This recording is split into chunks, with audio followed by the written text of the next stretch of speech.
Girls, and welcome to Comics with Friends, the bi-weekly podcast where two best buds get together, talk about comics. We talk about what we like, what we don't like, and we try and tell some funny jokes along the way. I am Mason, your host, and I am joined by the ever so beautiful co-host of mine, Ethan. How you doing, friend?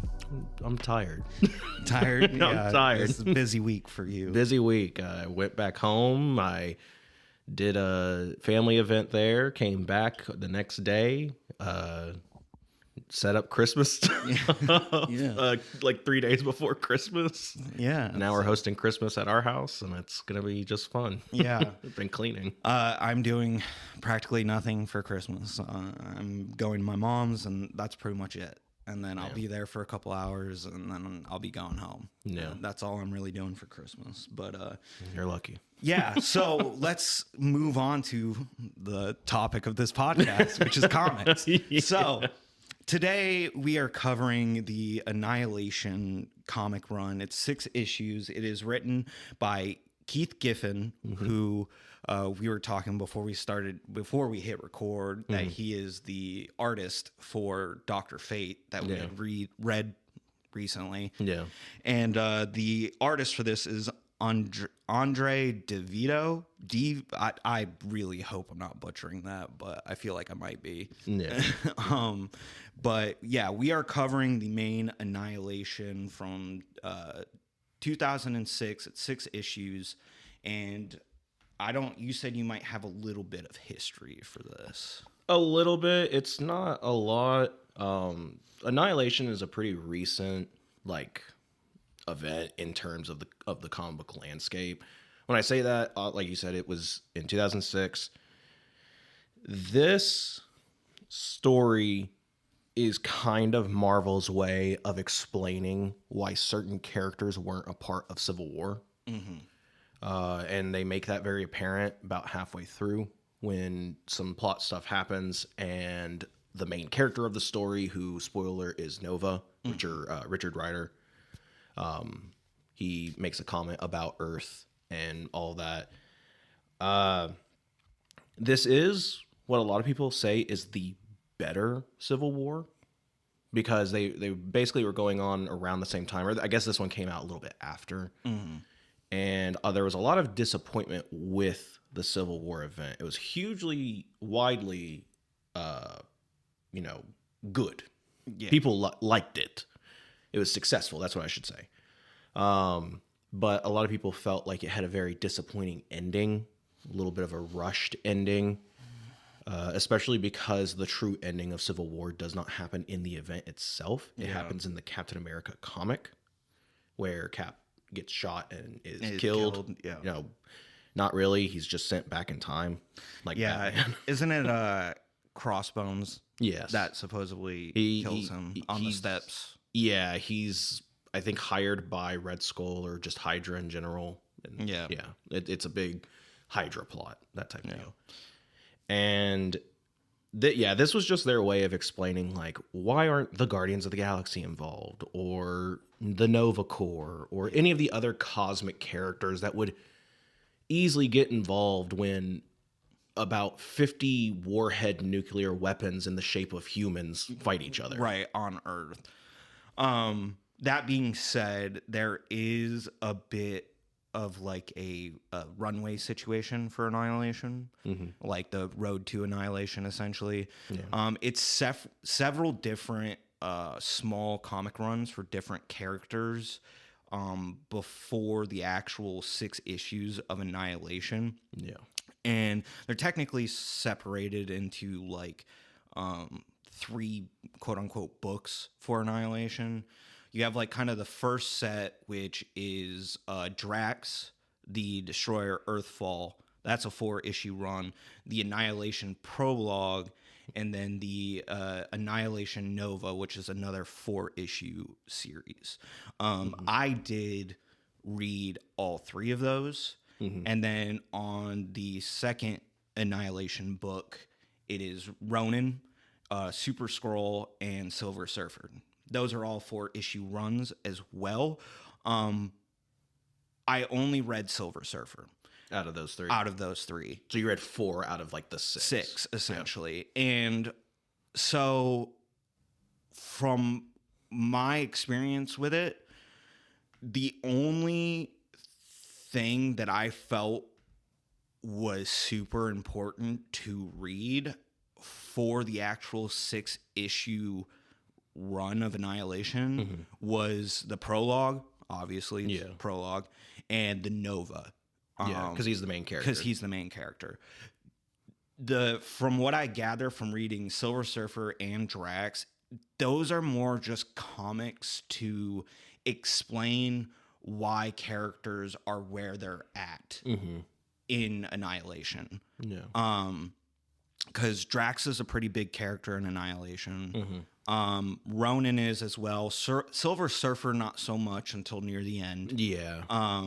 He's like a plot point at the beginning, but then has no screen time until the end. Yeah, until the end. And it explains kind of why he's in the situation he's in that.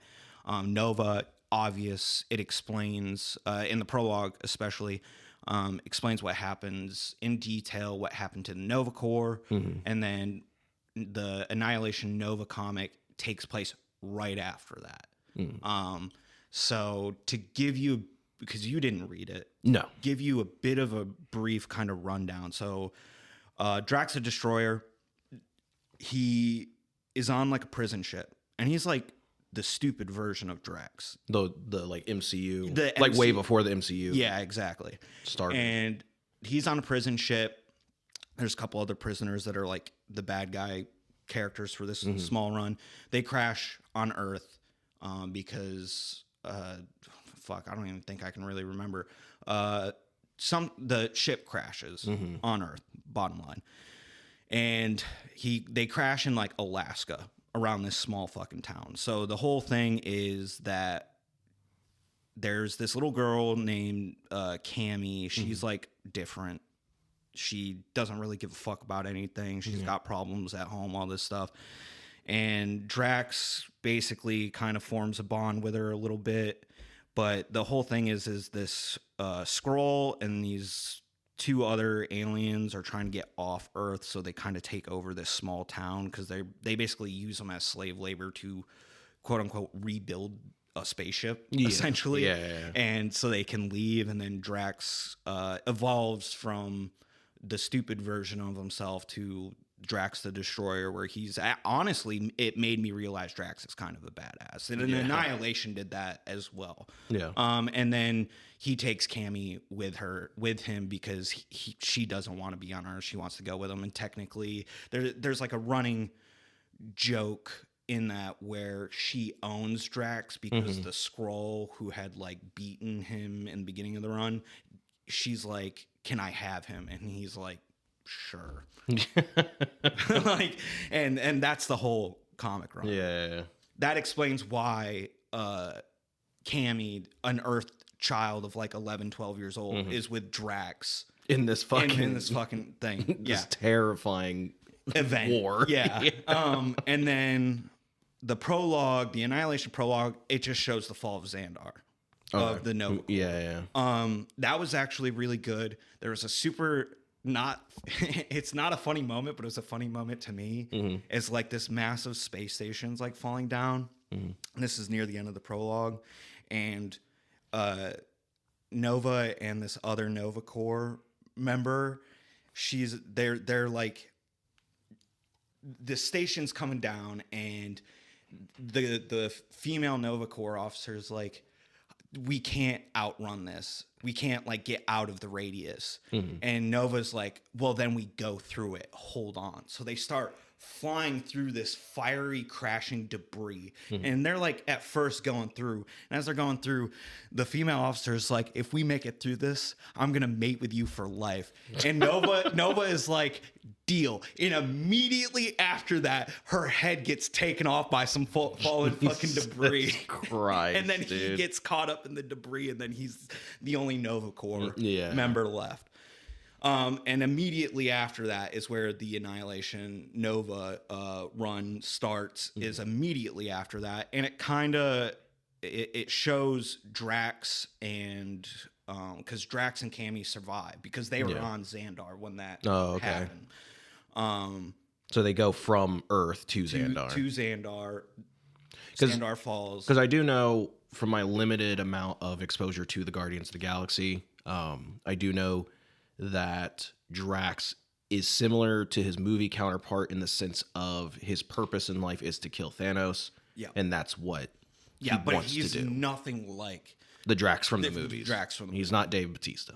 Well, he's also not a fucking idiot. He's actually like super smart. Yeah. You know, he's actually super intelligent. Yeah, he's like a fucking warrior. I mean, he's kind of like, obviously he doesn't have like decorum in the sense of like, he doesn't have Earth sensibilities. He's very blunt and upfront. And sometimes seems not all there, but it's just because he doesn't give enough of a fuck about Earth's sensibilities. So that's one of the reasons why like I see Drax in a new light after reading this. But and then Annihilation Nova takes immediately up after that, and it's basically the first couple issues. Nova meets Drax. They get off the wrecked planet of Xandar. Like the whole fucking thing's done. Just basically gone. The Annihilation, just as like a small little side note, the Annihilation wave definitely reminded me somewhat, not completely, but somewhat of Tyranids from Warhammer. I'm so glad that you said that because of the way they attack. Yeah, it's all like bugs. And shit like and that. like they don't like consume biomass or anything, but they just kind of kill everything. Yeah, like it doesn't matter. Yeah, I guess they're more like xenomorphs because they're just killing machines. But yeah, it's less. It's not about like food or anything like that. It's literally just kind of like, I mean, we'll get into it. Yeah. When we do Annihilation, like actually start going over the 6 issues, but I believe it's mentioned in Annihilation Nova because in the last like 2 issues you meet Quasar. Yeah. And Nova, they get to like a refugee planet, essentially, like Nikos something. And the Annihilation wave with Annihilus shows up. And so they're trying to like fight them off while the refugees escape this planet. And that's when you first, at least from the things that I had read, that's when you first see Annihilus. And Nova and Quasar fight Annihilus. Quasar gets killed, and Annihilus takes his powers, essentially. It's fucking crazy. Which is wild. Yeah, Quasar's a very strong character. and Nova gets the shit beat out of him. And so you find out that I think in that the reason Annihilus is doing what he's doing is because the universe keeps expanding and he is from outside the universe in like the negative zone or something like that. It's basically the unknown universe where there's no stars and stuff like that. Yeah. It's kind of like where Null is from in a sense. Yeah. Obviously there are characters who have been to the negative universe, like the Fantastic Four have been there. They actually frequent the negative zone quite often. There is actually, I'm pretty sure I'd seen a Fantastic Four that is ongoing right now where Annihilus is the villain. Yeah.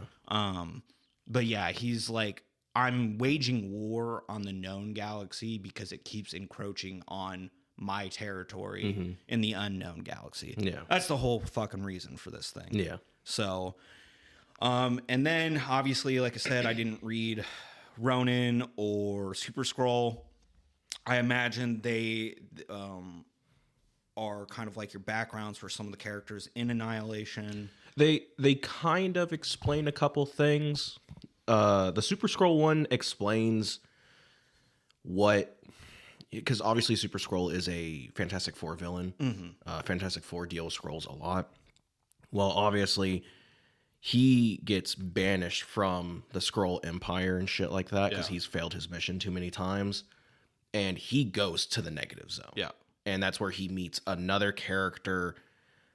I forget her name. It's like Proxagora, I believe. Something. But that's what that is. Why he's where he's at in this story. And then Ronin, obviously, without reading it, I can tell explains why he is like excommunicated from the Kree Empire and loses his position of authority and stuff like that. They've given him the new title because he's normally known as Ronan the Accuser. Now he's Ronan the Accused. Yeah. So because he is a wanted fugitive of the Kree Empire. And then Silver Surfer deals a lot with the different Heralds of Galactus because they do play a somewhat important role in Annihilation.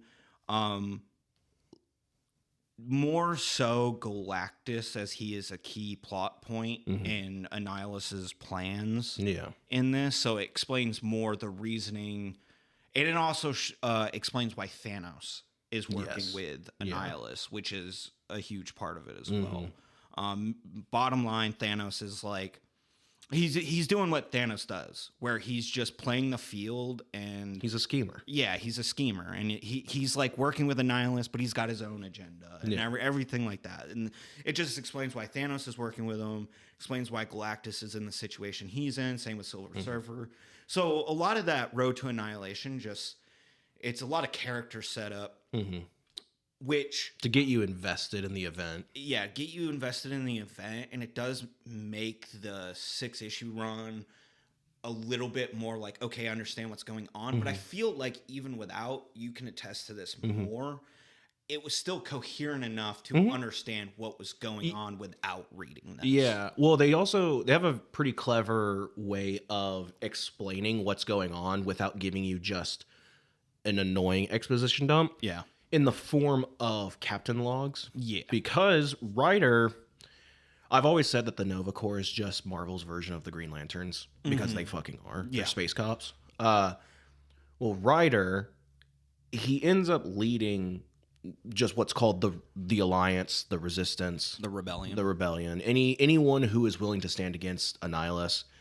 And every time an issue starts, and I believe whenever an issue ends, he does a captain's log. And he gives this really nice explanation of where characters are at, the situations they're in, and the current status of the war. Yep. And I found that to be not intrusive. And I once I read them, I did not feel the need to go back and read the other stuff. I knew what was going on, and I knew the players. Though I feel like it explains more of like the more lesser details that need to be noted. Like, great example, why the fuck is this human child with Drax? Right. You know, while she's not necessarily important to the plot of Annihilation, like, at all, she's not. Explains why she's all in this mess. Because if you're reading this and you get hung up on that, you can read the Drax run and still be hung up on it. Yeah, because it is weird. Like, I will say Cammy, while I don't hate Cammy, she is the one part of the story that I was like, you could take her out and it wouldn't change Here's anything. The thing is, you say you don't hate her. If you read the Drax run, you'd be like me. I fucking can't stand Cammy. Oh, she is a little fucking dickhead, and I hate it. She's like...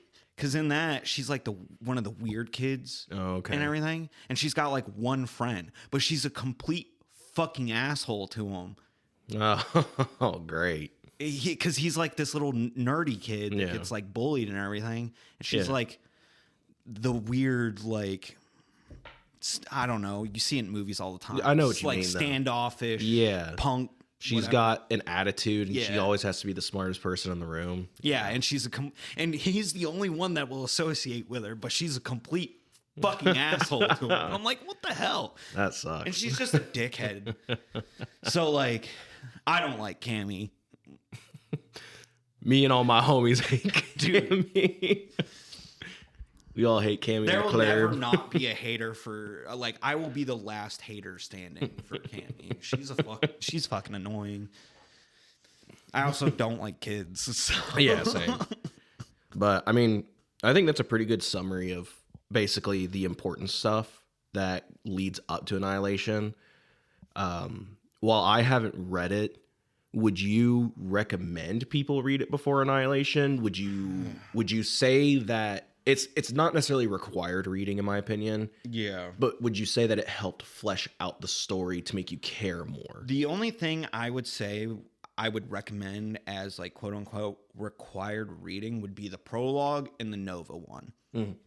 Yeah, just because he's the main. Silver Surfer, I'm on the fence about because like it's explained well enough in the Annihilation run why Silver Surfer, why Galactus is where they're at. If you want to know how they got there, read Silver Surfer. If you're a fan of Silver Surfer, sure, read it. Yeah, but even then they explain it in Annihilation how they get to that point. So I would say on the fence about recommending that. Like, sure, go ahead, read it. It's done well enough. It's nothing mind-blowing. I would recommend reading the Annihilation prologue and the Nova Annihilation run. Those were both pretty well done. Prologue super short, but it's pretty good. There was a little bit of whiplash with the art between the prologue and the actual Annihilation Nova comic. But yeah, because I imagine all the Road to Annihilation stuff was done by different writers and artists. Yeah, different writers, different artists. But yeah, I would recommend those two if I was to recommend anything. Anything else, like I said, didn't read Ronin, didn't read Super Scroll, can't really say anything on that. But I would say, depending on how invested in this event you want to be, or the characters, go ahead and read them. I would, while they're probably not anything mind blowing in terms of quality, I would say they're probably all like good. Yeah, you know what I mean. But yeah, that's my stance on the whole like Road to Annihilation comics.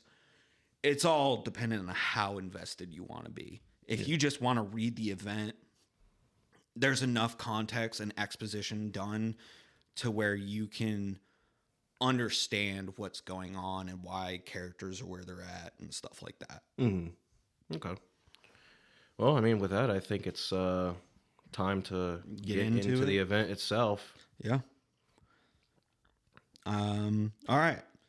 So we start off with, like you said, the captain log. It is Nova. You get Nova's kind of commentary a lot through blue and yellow boxes and things like that, as far as like his narration. And it kind of just goes through some of the events that is covered in the Road to Annihilation comics, like when in the prologue, when Xandar first falls, you hear about the kiln being destroyed and attacked by the Annihilation Wave. Then it talks about Xandar falling, and then the Skrull Empire getting attacked and annihilated. It's essentially wiped out. Yeah. From the way that Skrulls are basically wiped off the fucking face of the earth. Which is crazy. And then it kind of talks about, it mentions Nova's interaction with Annihilus and stuff like that. And then it cuts right to the rebel forces in a bloody battle with the Annihilation Wave. This scene definitely reminded me of like some Starship Troopers shit. Yeah. Where there's just bugs, giant bugs everywhere, and the people are getting just like eviscerated. Yeah. So you find out pretty quick that Nova is like the leader of the rebel forces, and then Peter Quill is kind of like his right-hand man. Yeah. And you can see that a lot of like his rebel forces, while it is anyone within the galaxy willing to fight against the Annihilation Wave, there is a huge emphasis on the fact that the bulk of the rebel force is made up of Kree soldiers, which it does play a pretty important role within this story. But the first issue of Annihilation is a lot of just kind of Nova talking about the fighting, like and its toll, and like how long they've been fighting and things like that. Like he's talking about like the different characters that are there fighting with him, like Ronin, and all the different people who have come together for this battle, and they're kind of like on their last leg. Yeah, like the rebellion's holding on, kind of barely. Yeah, like it's not. Yeah. it's not like a shoestring. Yeah, it's not doing well at all. And a lot of this first issue is, I think, trying to emphasize kind of Nova's position as leader, and kind of how, honestly, rough he has it. Yeah, you know what I mean? Because it puts him in this really interesting situation where, like, he is obviously a superhero. He even talks about how the Avengers inspired him to become a hero, and he gets put in these situations as a military leader where he has to choose between sacrificing 100 lives or 1,000 lives, and to him, it's a loss regardless. Yep. But he has to decide what's going to be the bigger loss. Yeah. And I find that to be really interesting as a character and as someone who's supposed to be a superhero. Well, I think one thing that it does well is really, it kind of strips away the idea of a hero. Because in this kind of conflict, there are no heroes. There are no heroes. Yeah. You're a soldier. You're just another cog in a machine trying to survive another day from being, pun intended, annihilated. You know? Like, and I think that's also shown with Peter Quill, with Star-Lord, because people go like, oh, you're Star-Lord, and he's like, nah, Star-Lord's dead. Yeah. Like, I'm just Peter. Yeah. Another little side note, I really hate this design for Star-Lord. I think it looks dumb. Because he's got this, like, cyborg eye thing going on, and he's got, like, cybernetic muscle You know stuff. what it reminds me of? What? It reminds me of something you might see in, like, Terminator. Yeah, that's what it... Yeah, it does remind me of, like, Terminator type stuff. It's just... Like, that aesthetic. Yeah. That's what it reminds me of. I'm not a fan of it, and I don't know how he gets it. And I know that he loses it shortly after this, and he goes back to being just normal Star-Lord. Yeah. So, I don't know. That's just my little side tangent on that. But yeah, I guess in the midst of this battle as well, we get a lot of, like, cool characterization for Ronan. Yeah. Because you see that Ronan is, like, on the front lines of the battle with the other Kree soldiers. Yes. And we get introduced to this, like, noble house. I believe they are called the Farians, or I don't even remember what their name is, but they're essentially like a noble house of merchants. They're not warriors, which Kree, like the Kree culture mostly focuses around warriorship and stuff like that. And the current leading commander is, like, forcing his people to stay on the front lines even though they're losing their position, because the way the noble house views it is that every person has a function, and warriors' functions are to fight until death. Yeah. Which Ronan is not okay with that. Yeah, no, despite what you might want to say about Ronan, one thing that you can always say about him is I think he genuinely cares about his people. Yeah, he does. Yeah. And you get that feeling in this story as well, where, like, there are decisions being made by the leadership of the Kree Empire. Yeah. And he's like, this is suicide. This will kill us if we continue this way. And it comes into play later in the run. But and then you get some character moments with the Heralds fighting in space, while the like Ronan and Nova and even Drax and stuff, they're fighting planet side. Yeah. And then the Heralds are kind of like, the Heralds of Galactus are kind of like their navy, like their space navy. Yeah, because they're the ones doing battle in space. So you have like Stardust, Firelord, Redshift. I think that's it. Those are the only three they have.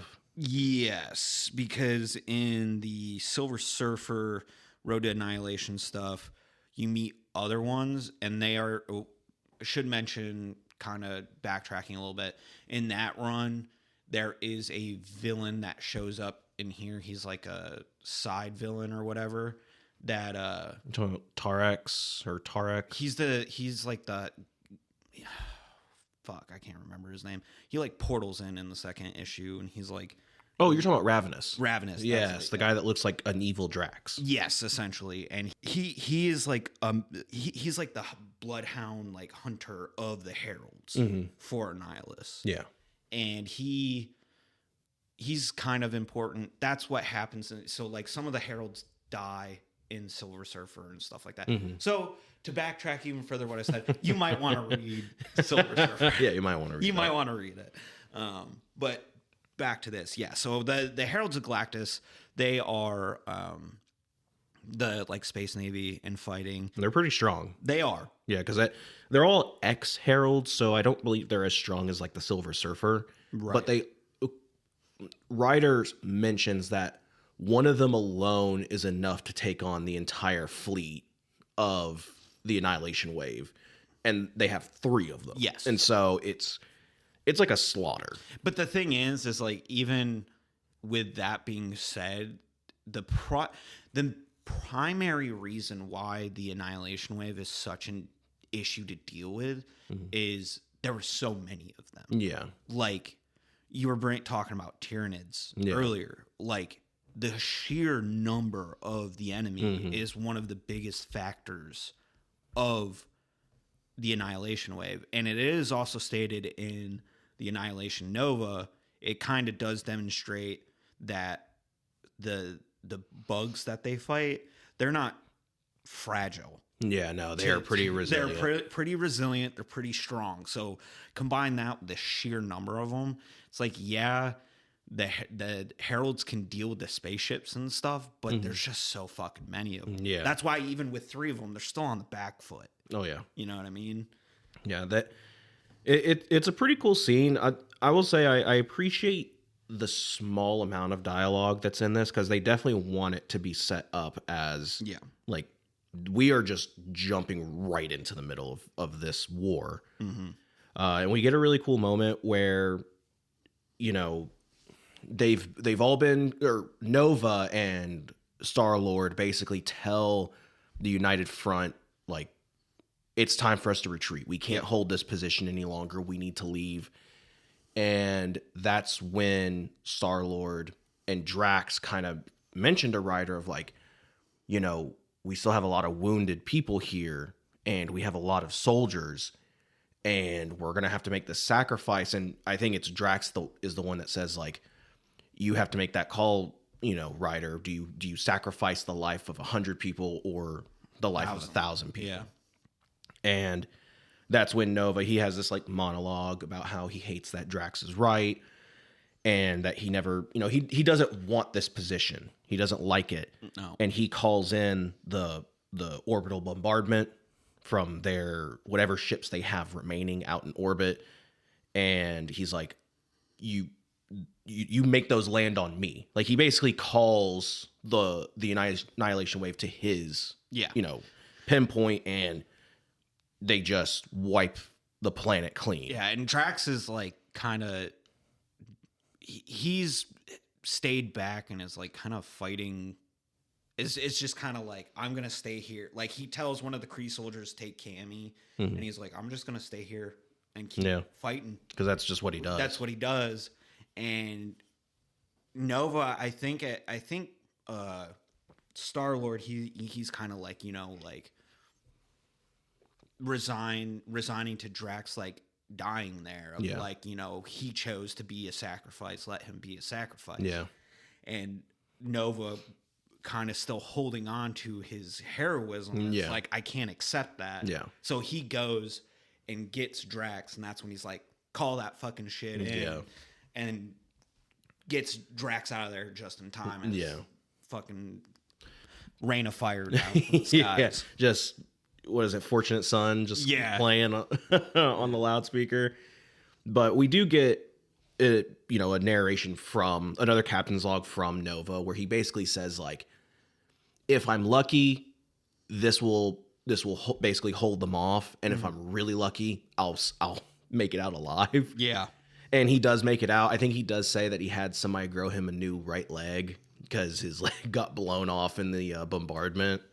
which is just fucking crazy to even hear. That you can just fucking grow a limb leg. back. Yeah. And at this time, while this bombardment is happening, one of the ex-heralds, Fire Lord, ends up going into the flagship of this fleet, where you kind of learn that the Annihilation Wave is a hive mind. Yeah. They all serve Annihilus as their lord, but Annihilus basically has like generals. Yeah. Which are kind of like queens in a sense. Yeah, so like he has kind of the same typical bug structure, right? Yeah. You have your drones and things like that. And these ones, while they are technically still a hive mind and they are still quote unquote drones to Annihilus, these generals or queens or whatever, they have a bit more like personality. Like they're more individualistic, but they still worship Annihilus. And Fire Lord burns he fucking burns them to a crisp. Yeah, he does what he does best, and he beats the shit out of them. Now they make it seem like he dies, and it's kind of they do this a couple times, and it is a little bit odd in the hand wavy their explanation of things, because the queen of this flagship essentially says like, you're dead, you're going to die here, and Firelord says, yeah, I'm gonna die here, but I'm taking you with me, bitch. Like he's not too concerned about it. Yeah. And maybe he shouldn't be by what happens later on in this series. But yes, he like you said, he defeats the queen of the flagship, and that's essentially puts a hold on the battle for now. Yeah, it basically gives because the fleet then becomes in disarray. It's kind of like that archetype or whatever you see sometimes in like games and stuff, where you destroy that central figure for that sector or section or whatever, and then all the enemies they don't know what to do anymore. They disperse.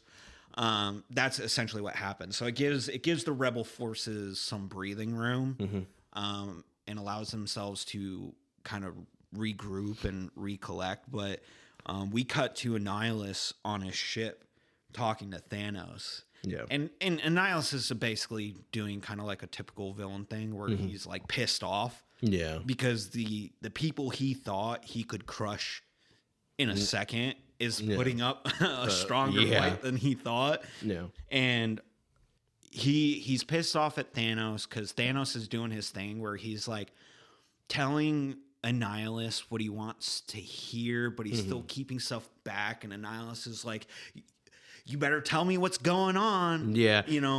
I will. Let me ask this. How did you feel about Annihilus as a villain? I thought he was mediocre.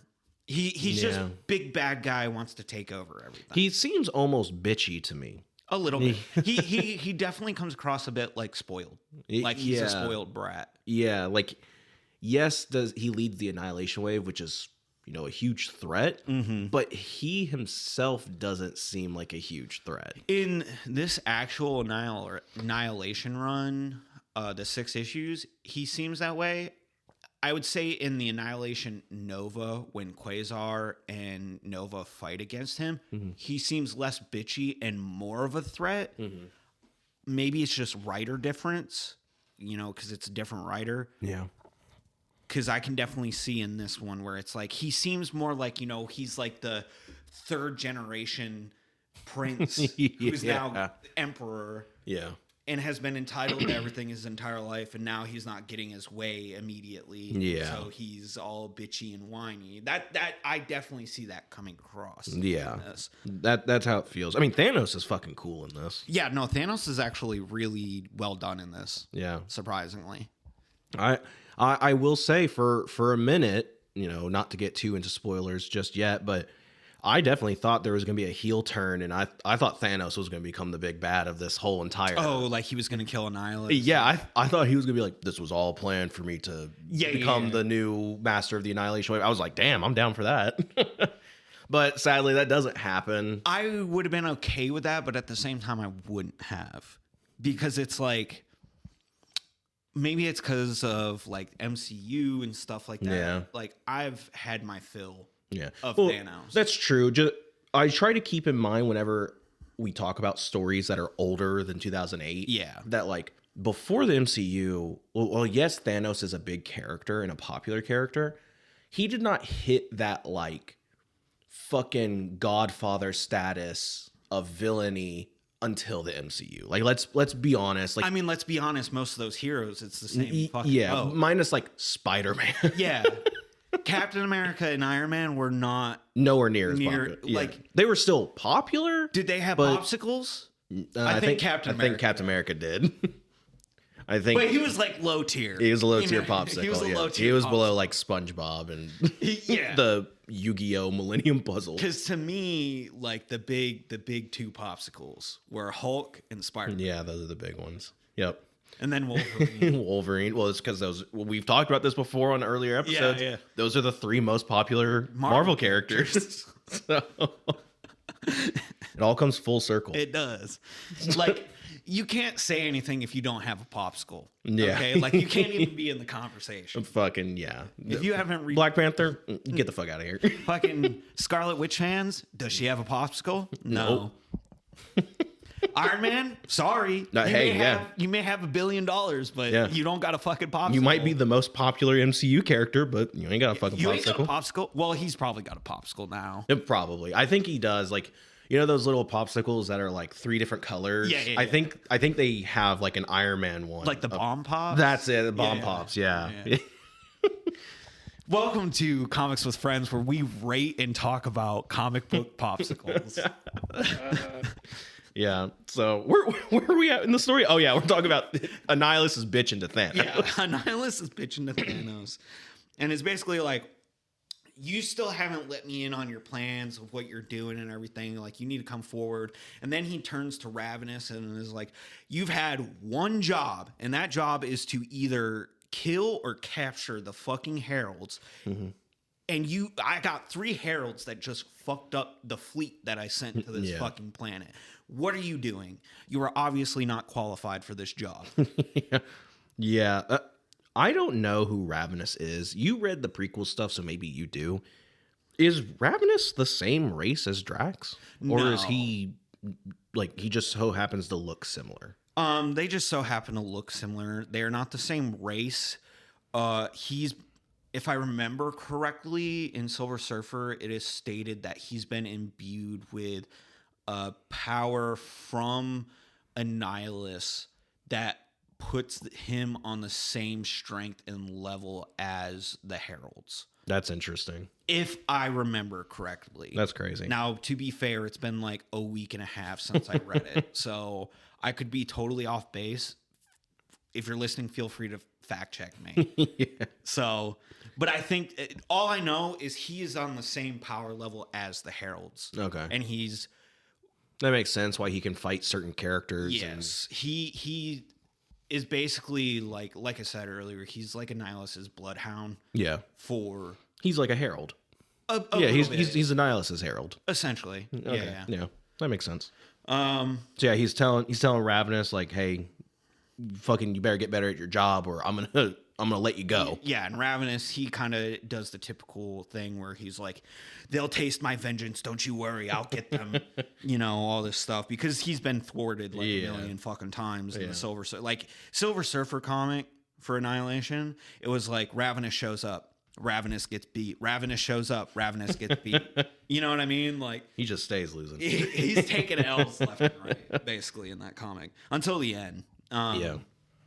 But yeah, so, and then we cut back to base, and it turns out that Nova and Gamora are like a thing. They're shacking up. They're hooking up, which Gamora looks completely different. 100%. It also caught me off guard because obviously, like, I don't read Guardians of the Galaxy comics or Star-Lord or anything like that. So my only exposure is the movies. And so, you have that whole Star-Lord Gamora relationship thing going on. So it took me by surprise. Yeah. Probably because I'm a dunce and forget all the time that the movies are not always like the comics. Yeah. And in a lot of ways, the movies are what has set the precedent for what is in the comics now. Yeah.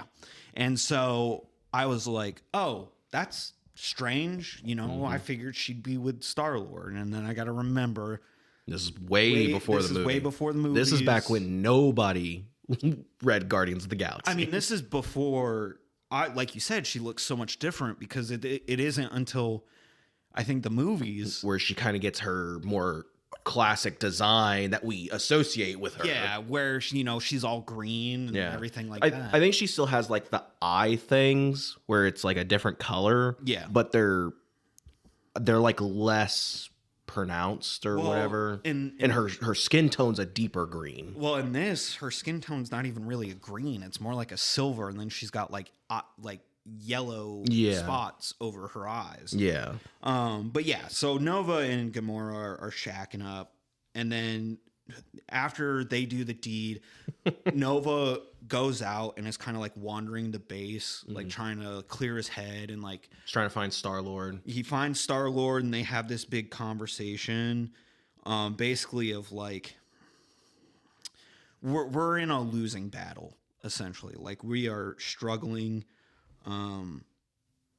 They also kind of talk about kind of more personal stuff of like Nova tries to be like, why aren't you Star-Lord anymore? Yeah. And Peter's just like, he's dead. I'm not talking about it. Yeah. Basically. You never really find out. I don't know if there's a comic that explains it. From what I can see, because I'm just looking at the list of all the different like Annihilation stuff, it doesn't look like it. This has to be something that happens in one of the ones that we didn't read, like either the Ronin one or the Super Skrull one. There is also one called Heralds of Galactus, which I didn't know. Takes after Annihilation. Oh, okay. Never mind then. Yeah. But either way, it has to happen in just something. Yeah. It had. So there is a Thanos comic that came out before this, and Star-Lord plays a part in there. So that's when everything. I'm assuming that's when that all happens, but we didn't read that. So apologies. Yeah. So basically, this whole conversation between Star-Lord and Nova is like, kind of like it's characterizing how burdened Nova seems by leadership. Yeah. And just kind of there's some like personal kind of like quipping and stuff like that. And it also then falls onto a moment with Cammy and Drax of, Drax basically being like, I have one purpose. Yeah. It's starting to set up kind of that arc within this comic of Drax one purpose of killing Thanos essentially. And then Star-Lord and Nova, they go to basically the infirmary where all their injured are. Yep. And that's where Fire-Lord is. That is where Fire-Lord is. They have him in this like capsule thing, and the head medic there basically says like he's not dead, but he's also not alive. He's like in a state in between. Yeah. Like he's asleep. Some cosmic shit. Yeah. Galactus mumbo jumbo. Yeah. All that kind of shit. And Nova is essentially like, well, just keep him on check and let me know if anything changes. And then Star-Lord takes him to this. It's like a science lab interrogation thing. I don't know what it's necessarily called. It's just a room with it's a bunch a of lab. shit. Yeah. That's what I would say. There's people in like scientists like attire, so. And that's when they reveal that the queen of the fleet that they had just destroyed is still alive and actually being held captive. Yep. And they're interrogating her, and that is when she reveals like, you guys have already lost. Yeah. You can't win this war. And she explains that Galactus and his current Herald Silver Surfer ended up fighting these two Celestials on this planet that were trapped inside this planet. Mm-hmm. Now, you read the Silver Surfer one? Yeah. So do you know what happens in this? They show up kind of out of nowhere because I forget exactly. Whatever bound them to, like, quote unquote, their prison. Like I said, this was a week and a half ago, so take this with a grain of salt. And I didn't do notes on the Road to Annihilation stuff, so I have nothing to, like, look at. So basically they show up, they end up running into Ravenous. And Ravenous basically, because their whole thing is they want to find Galactus and get revenge on him. Yeah. I can't remember exactly why, but he fucked them over in some way. Imprisoned them. And so they wanted to get revenge. And Ravenous is like, ho, ho, ho. Just, I can help you with that. Yeah. Because I'm also after Silver Surfer and everything like that.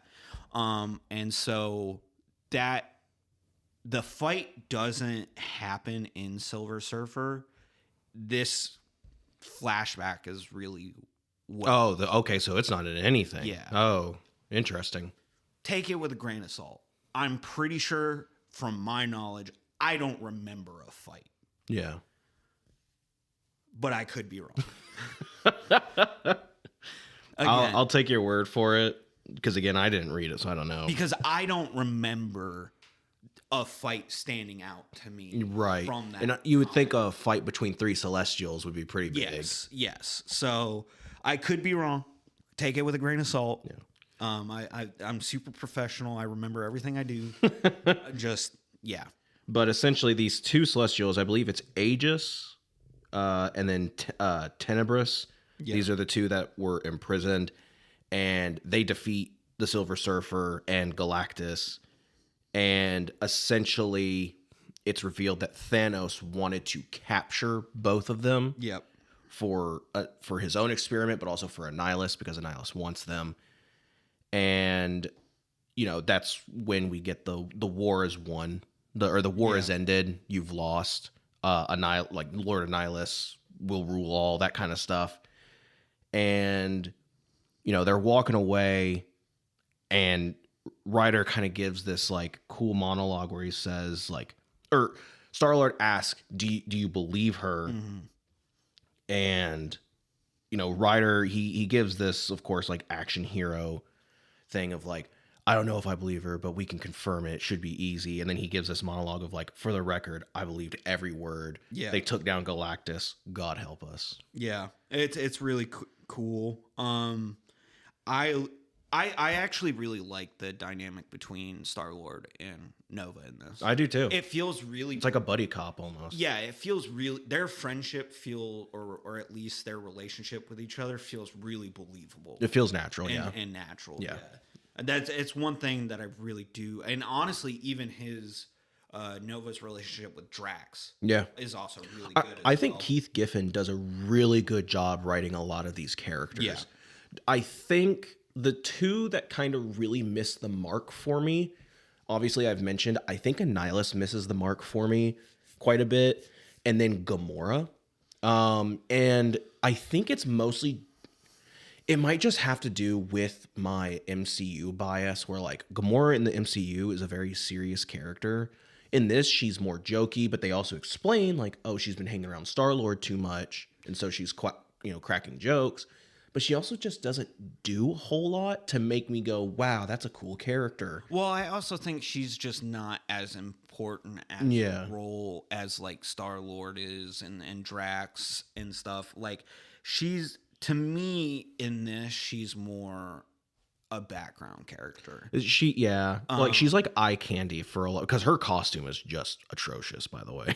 Yeah. She looks like she's straight off of, like, Red Sonja or something like that, like some type of, like, Conan the Barbarian series. Yeah, and I can see that, and that's, while I don't necessarily condone putting female characters as just eye candy, it's also one of those things where it's like, it's gonna happen. Especially in this time, like, it's early 2000s. Early 2000s. Sensibilities were different.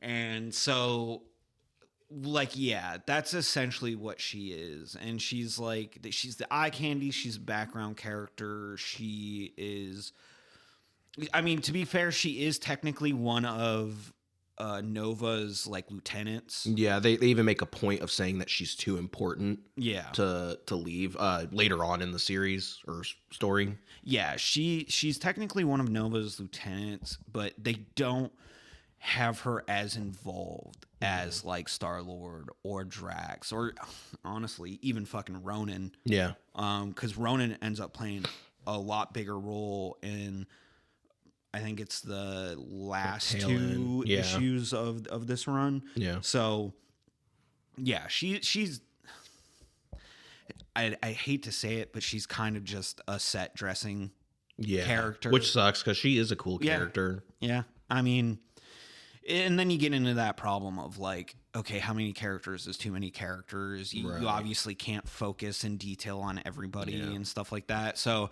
honestly, though, I would have preferred, like, if you're not going to make her kind of like a main facet of the story, why even really bother putting her at least in the forefront by being her sleeping with fucking Nova? Yeah. Like, you're putting her in the forefront for that reason and that reason really only. Yeah, it's a little odd. And it's like, it's clunky. It is. But again, it's early 2000s, and while it doesn't necessarily excuse it, people were writing different back then. Right. You know, it's different. Yeah, it's an almost 20-year-old story. Almost. And that's crazy. Wild.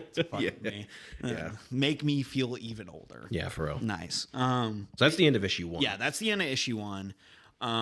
Issue 2, we start out with, you know, it's still kind of the lull in between from the previous battle, and we start with Drax. He's sitting by the campfire that he made, and he's got like one of the bugs from Annihilus's armies roasting on over this fucking campfire. And Cammy's like, that's fucking disgusting. And Ronan actually gives, or not Ronan, Drax gives a really good explanation of like, our provisions are really low.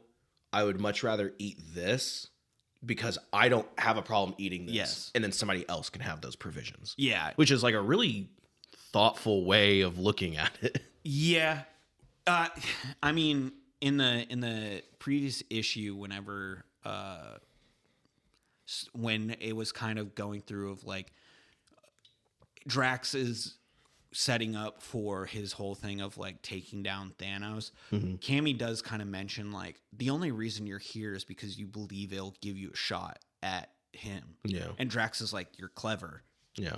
Because to me, after reading that and then seeing this, it's like, and you saying that, it's like, yeah, sure, maybe it's nice and thoughtful, but he's got an ulterior motive for why he wants to keep the strength of this rebellion up to snuff, because he believes it's his closest shot to fucking getting at Thanos. So he wants to keep the army around. Right. So like on the surface, yeah, it could be misconstrued as thoughtful, but to me, I'm like, he's actually just, and that's what I mean by like Drax is actually really fucking smart in this. He's an interesting character because it's like that's a smart character thing to do. He almost gives off elements of Thanos. Yes. Where like Thanos is the schemer. He constantly has like a plan in his back pocket. He's the character that's always playing 4D chess. He's always got an ulterior. Yeah.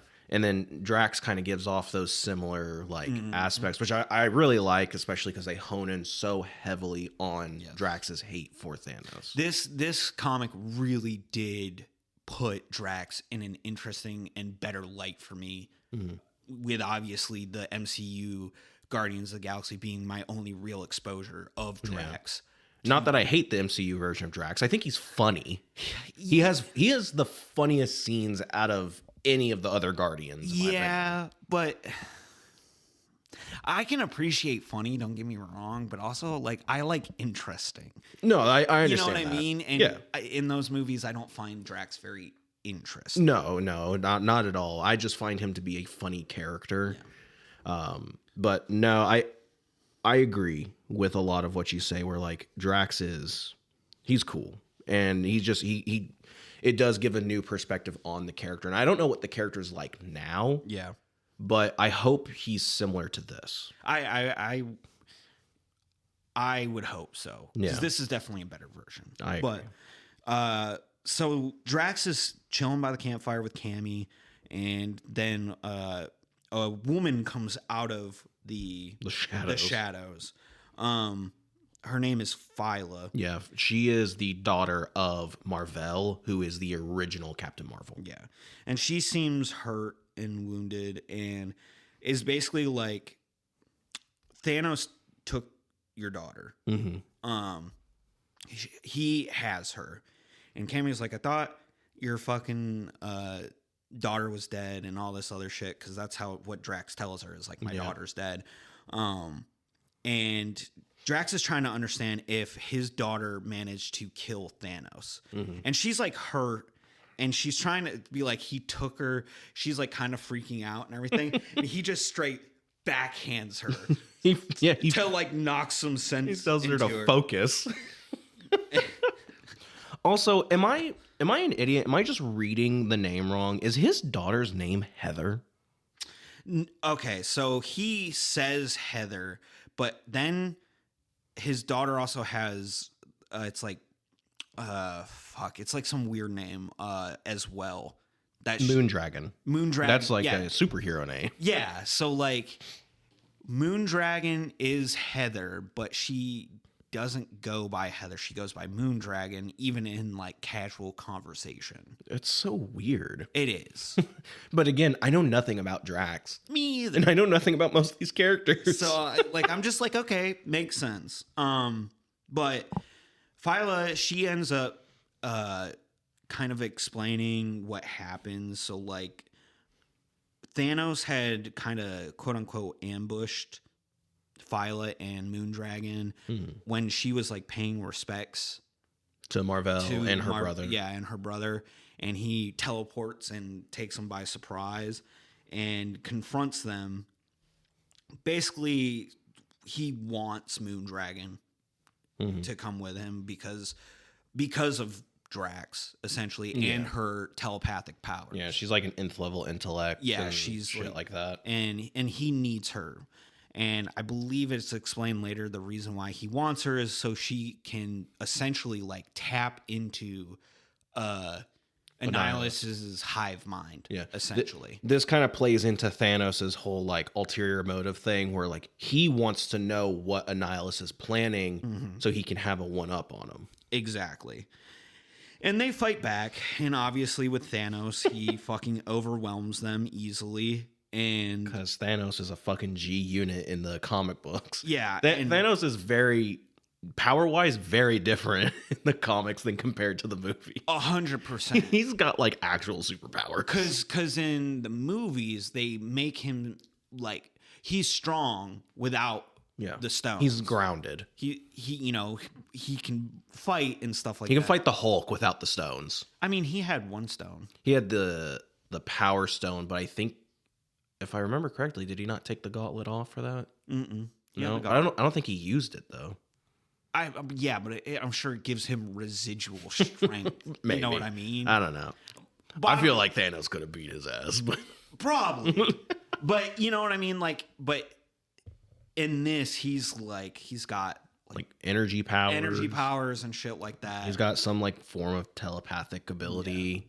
Yeah, it's different. He is different. Like if you see movie Thanos and then go into the comics to expect movie Thanos, it's not the same.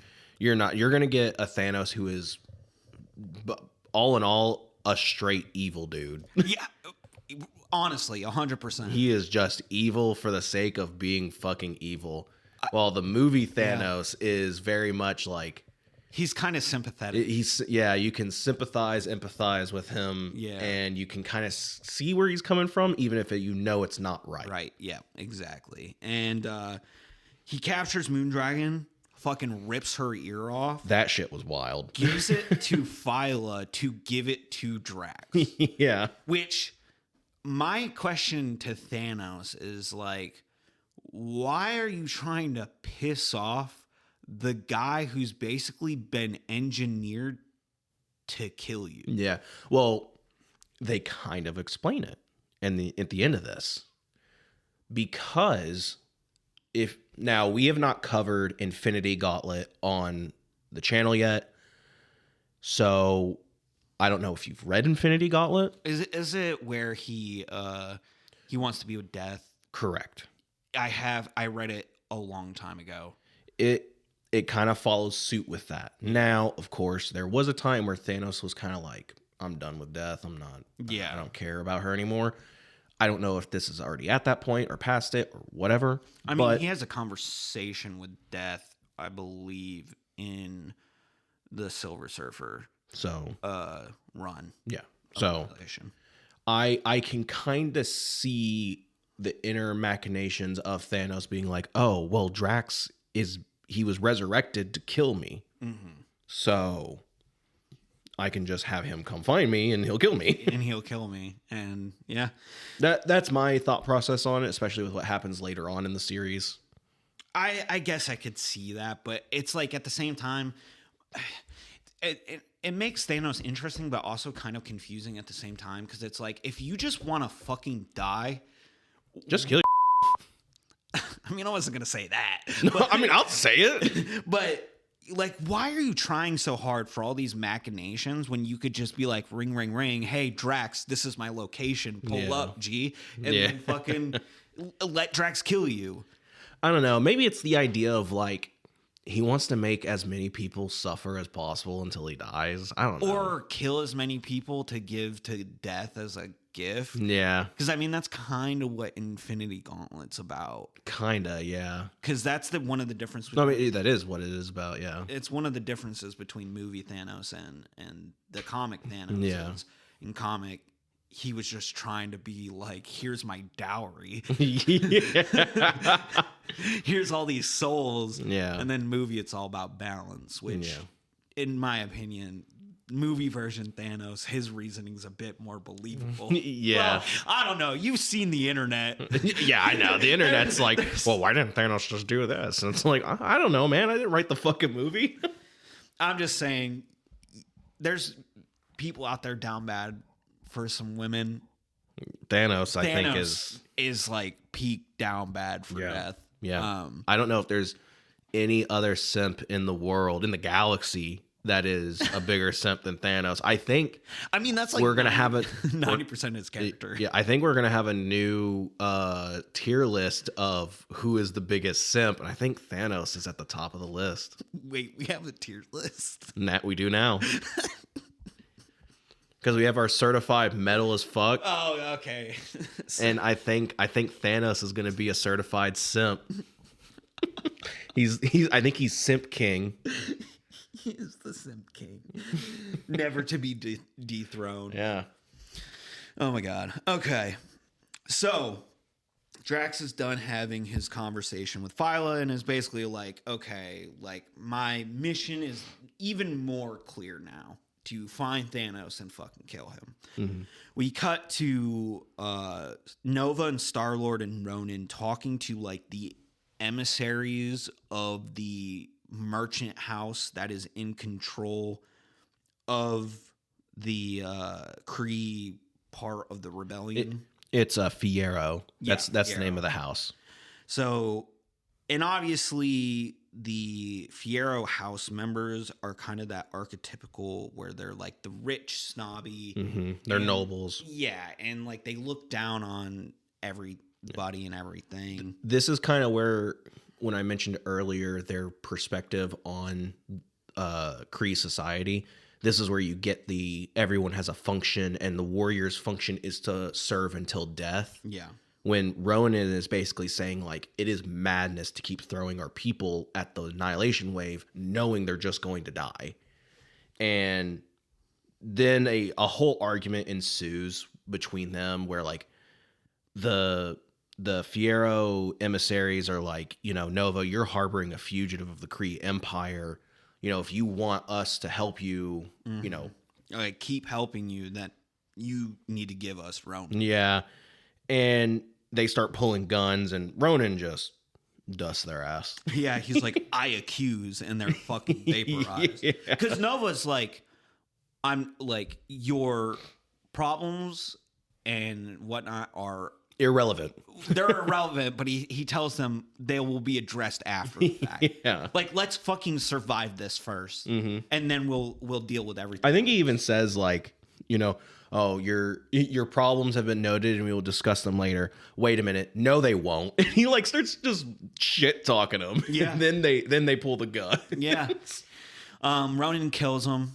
And at first Nova's like, was that necessary? And Ronan's like, absolutely. And Nova's not even mad that he murdered them. He's like, now I got battalions without captains. Like, this is a logistical nightmare. Yeah. And Ronan's like, well, give me a battalion. And he's like, Ronan, I'll be lucky if the Kree Empire even stays a part of this alliance after what you just did. Yeah. Like, I'm not going to have a battalion to give you. And it actually ends up being a pretty big deal later in the run with this decision that Ronan makes. Yeah. Then Gamora shows up and is like looking sexy, because that's the whole reason she's in this fucking comic. Yeah, Jesus Christ, this outfit is insane. Like, when I mentioned the Red Sonja thing, it looks like it's right out of there. Yeah, it looks crazy. But she's like, there's someone here you gotta see.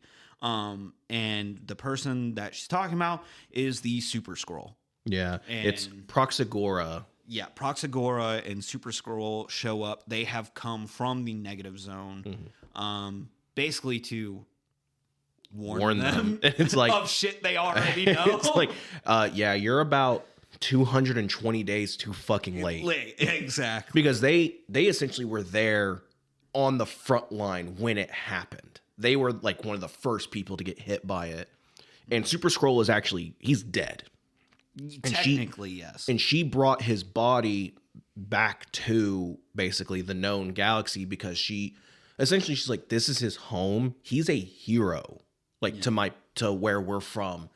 Well, like, because she's also from the negative zone. Yeah. She's like native there. He's a hero to us. He saved a lot of lives. Like, he deserves to be buried here. Yeah. So this also highlights that even in the negative zone, there is, because they were part of a resistance in the negative zone. Yeah, who did not agree with Annihilation. Yes. So it goes to show that, like, the negative zone is not necessarily like a united front. Yeah. And they're not all evil. Yeah. But bottom line, like Nova, Gamora especially, they're all like, you are spies, or like and Proxagora has to be like, we fought a resistance in a resistance cell against Annihilus. I'm not with him. And that's when Ravenous and his goons show up. Yeah. And is basically like, those that stand against us do not stand long. You Proxagora should know this more than any, essentially. So they end up, and the reason why they show up just in the middle of their fucking camp out of nowhere is because Thanos finally is like, you know what? Finally, I will let you use my teleportation. Yeah. Just the overpowered, like, I can be anywhere I want to in seconds. Anytime. And that goes to also show how kind of like schemy Thanos is. Like, he waited till now. Yeah, like he could have he could have teleported fleets. Yeah. At like any time. There would be no united front. Exactly. If he had just worked fully with them from the beginning. Exactly.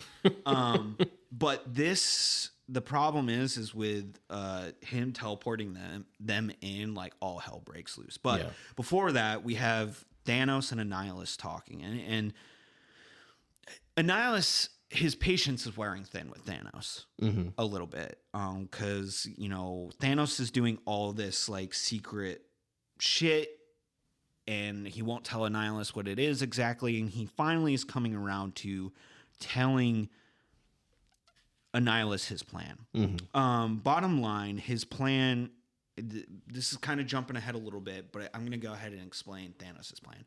They have captured Galactus, and it shows this. They have captured Galactus. And he's like strung up, yes, like a BDSM fucking fetish dude. Yeah, pretty much. I'm pretty sure it's in the next issue when it's revealed what his purpose is. Yeah.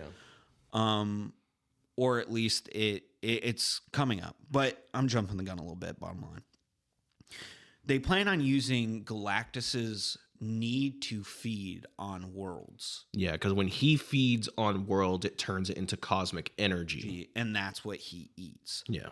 So what their plan is they have Galactus tied up, and they're essentially making a Death Star. That's what it, yeah. To me, when they explained it, I went, oh, it's a Death Star. Because what they're doing is channeling his need to feed into a weapon so they can destroy worlds and turn it into cosmic energy, bring the cosmic energy in, but instead of Galactus feeding on it, they focus it and basically redirect it.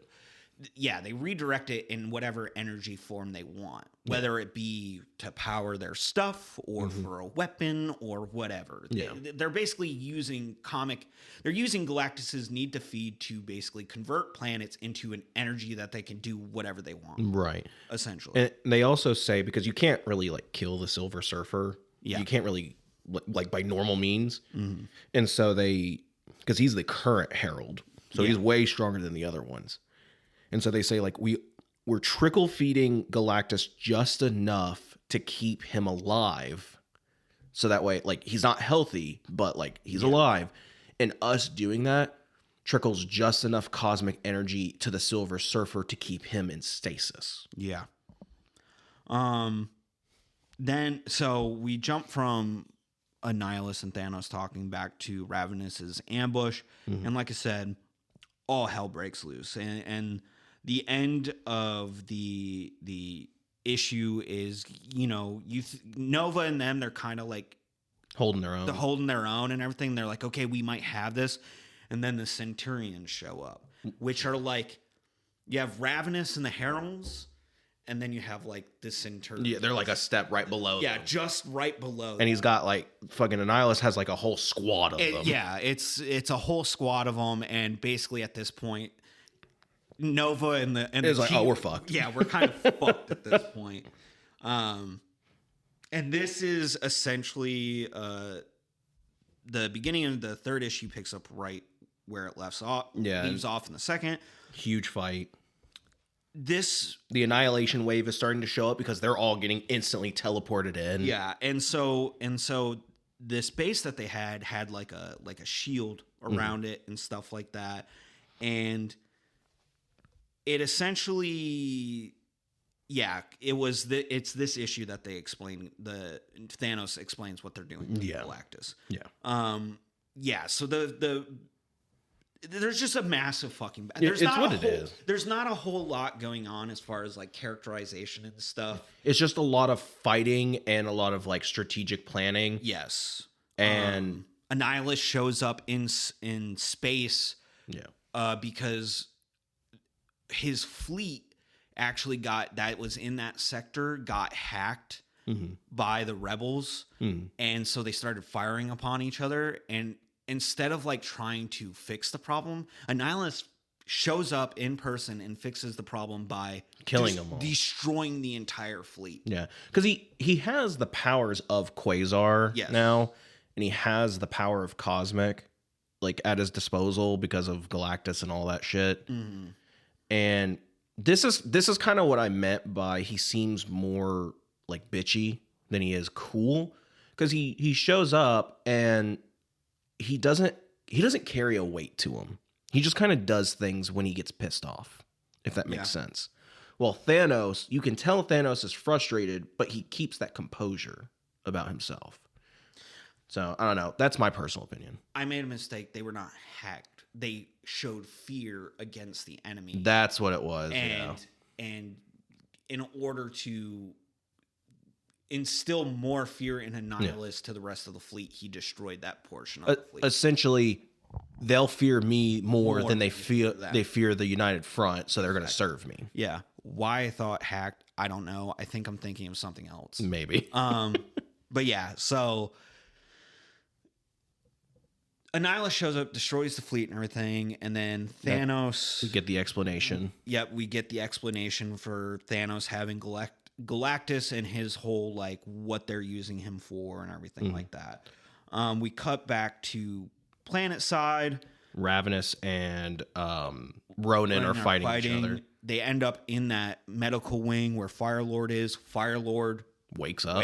And that's kind of like hand wavy to me. It is, but at the same time, I'm like, he's a herald, ex-herald. There's cosmic shit going on. Yeah. I don't need like a super in detail of what's going on. Maybe it's because Galactus is so close to them. Possibly. Maybe that like reactivates him. Possibly. So because there is, well, no, because they're trickle feeding cosmic energy to Galactus. I don't know. It is hand wavy, but at the same time, me personally, I don't give a fuck. Yeah. But either way, Ravenous and Firelord start duking it out, and a big blast of cosmic energy just erupts from the medical bay. And everyone is like, what the fuck? And, they're starting to lose their foothold, and word does get out that they're about to be fired upon by this massive weapon, which I'm guessing they now know about Galactus fully being, turned into a weapon.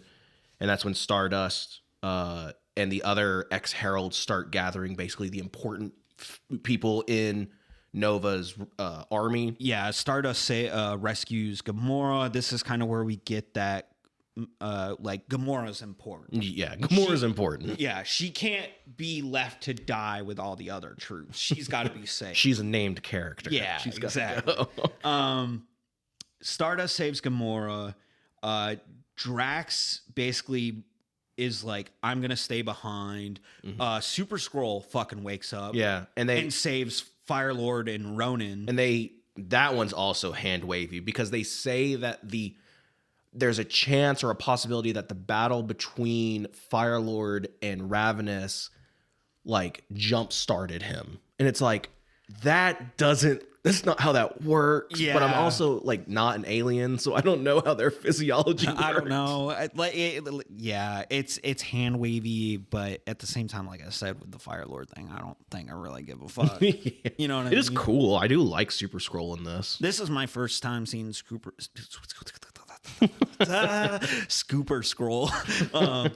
This is my first time seeing Super Skrull in action, so like, it's cool. I don't have any real attachment to the character, so I don't give a fuck how he's awake. Yeah. Like, I'm just like, okay, cool, action scenes now with Super Skrull. Yeah. But yeah, so Drax basically is like, I'm staying behind you, and hold off the enemy. You get as many people out as possible, especially Cammy. Like, take Cammy with you. I'm not, and Cammy's like, I'm not going, but she gets dragged away and everything by Star-Lord. Yeah. We get a really cool narration from Nova talking about Drax. Yes. And, he essentially says like how Drax doesn't really care about anyone, but he could tell that he does care about Cammy. Yeah. He started to grow attached. Yeah. He's like, what does he say exactly? He cares. He did it for us. Bought us a wider launch window, and like Cammy's screaming like, no, let me go, and Nova's like, no, not for us. And this is actually a really cool fucking panel in my opinion, where you have all these bug enemies and just Drax jumping diving in with a knife, and Nova saying, not for us, or not he didn't for do us. It for us. He didn't do it for us. He did it for her, as he's diving into the sea of fucking the bugs. I will say, in this moment, I was like, Drax damn, is cool as fuck. He's cool, but I was like, damn, did they just kill Drax? Honestly, I would have been like, obviously, spoiler, he doesn't die. Yeah. But I would have been fine with it if he did.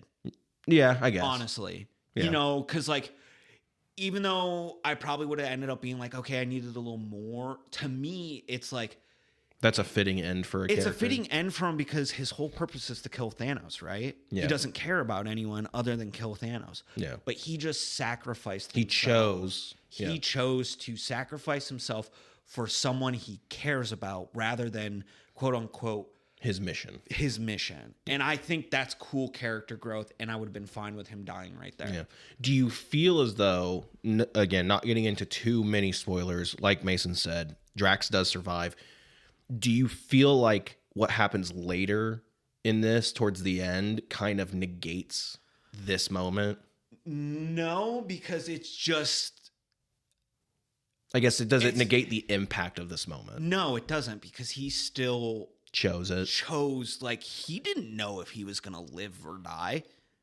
That's you true. know what I mean? Like, he just so happened to have the skills to fucking survive. Like, you know what I mean? Like, he still bought them a window. He still told them to take Cammy.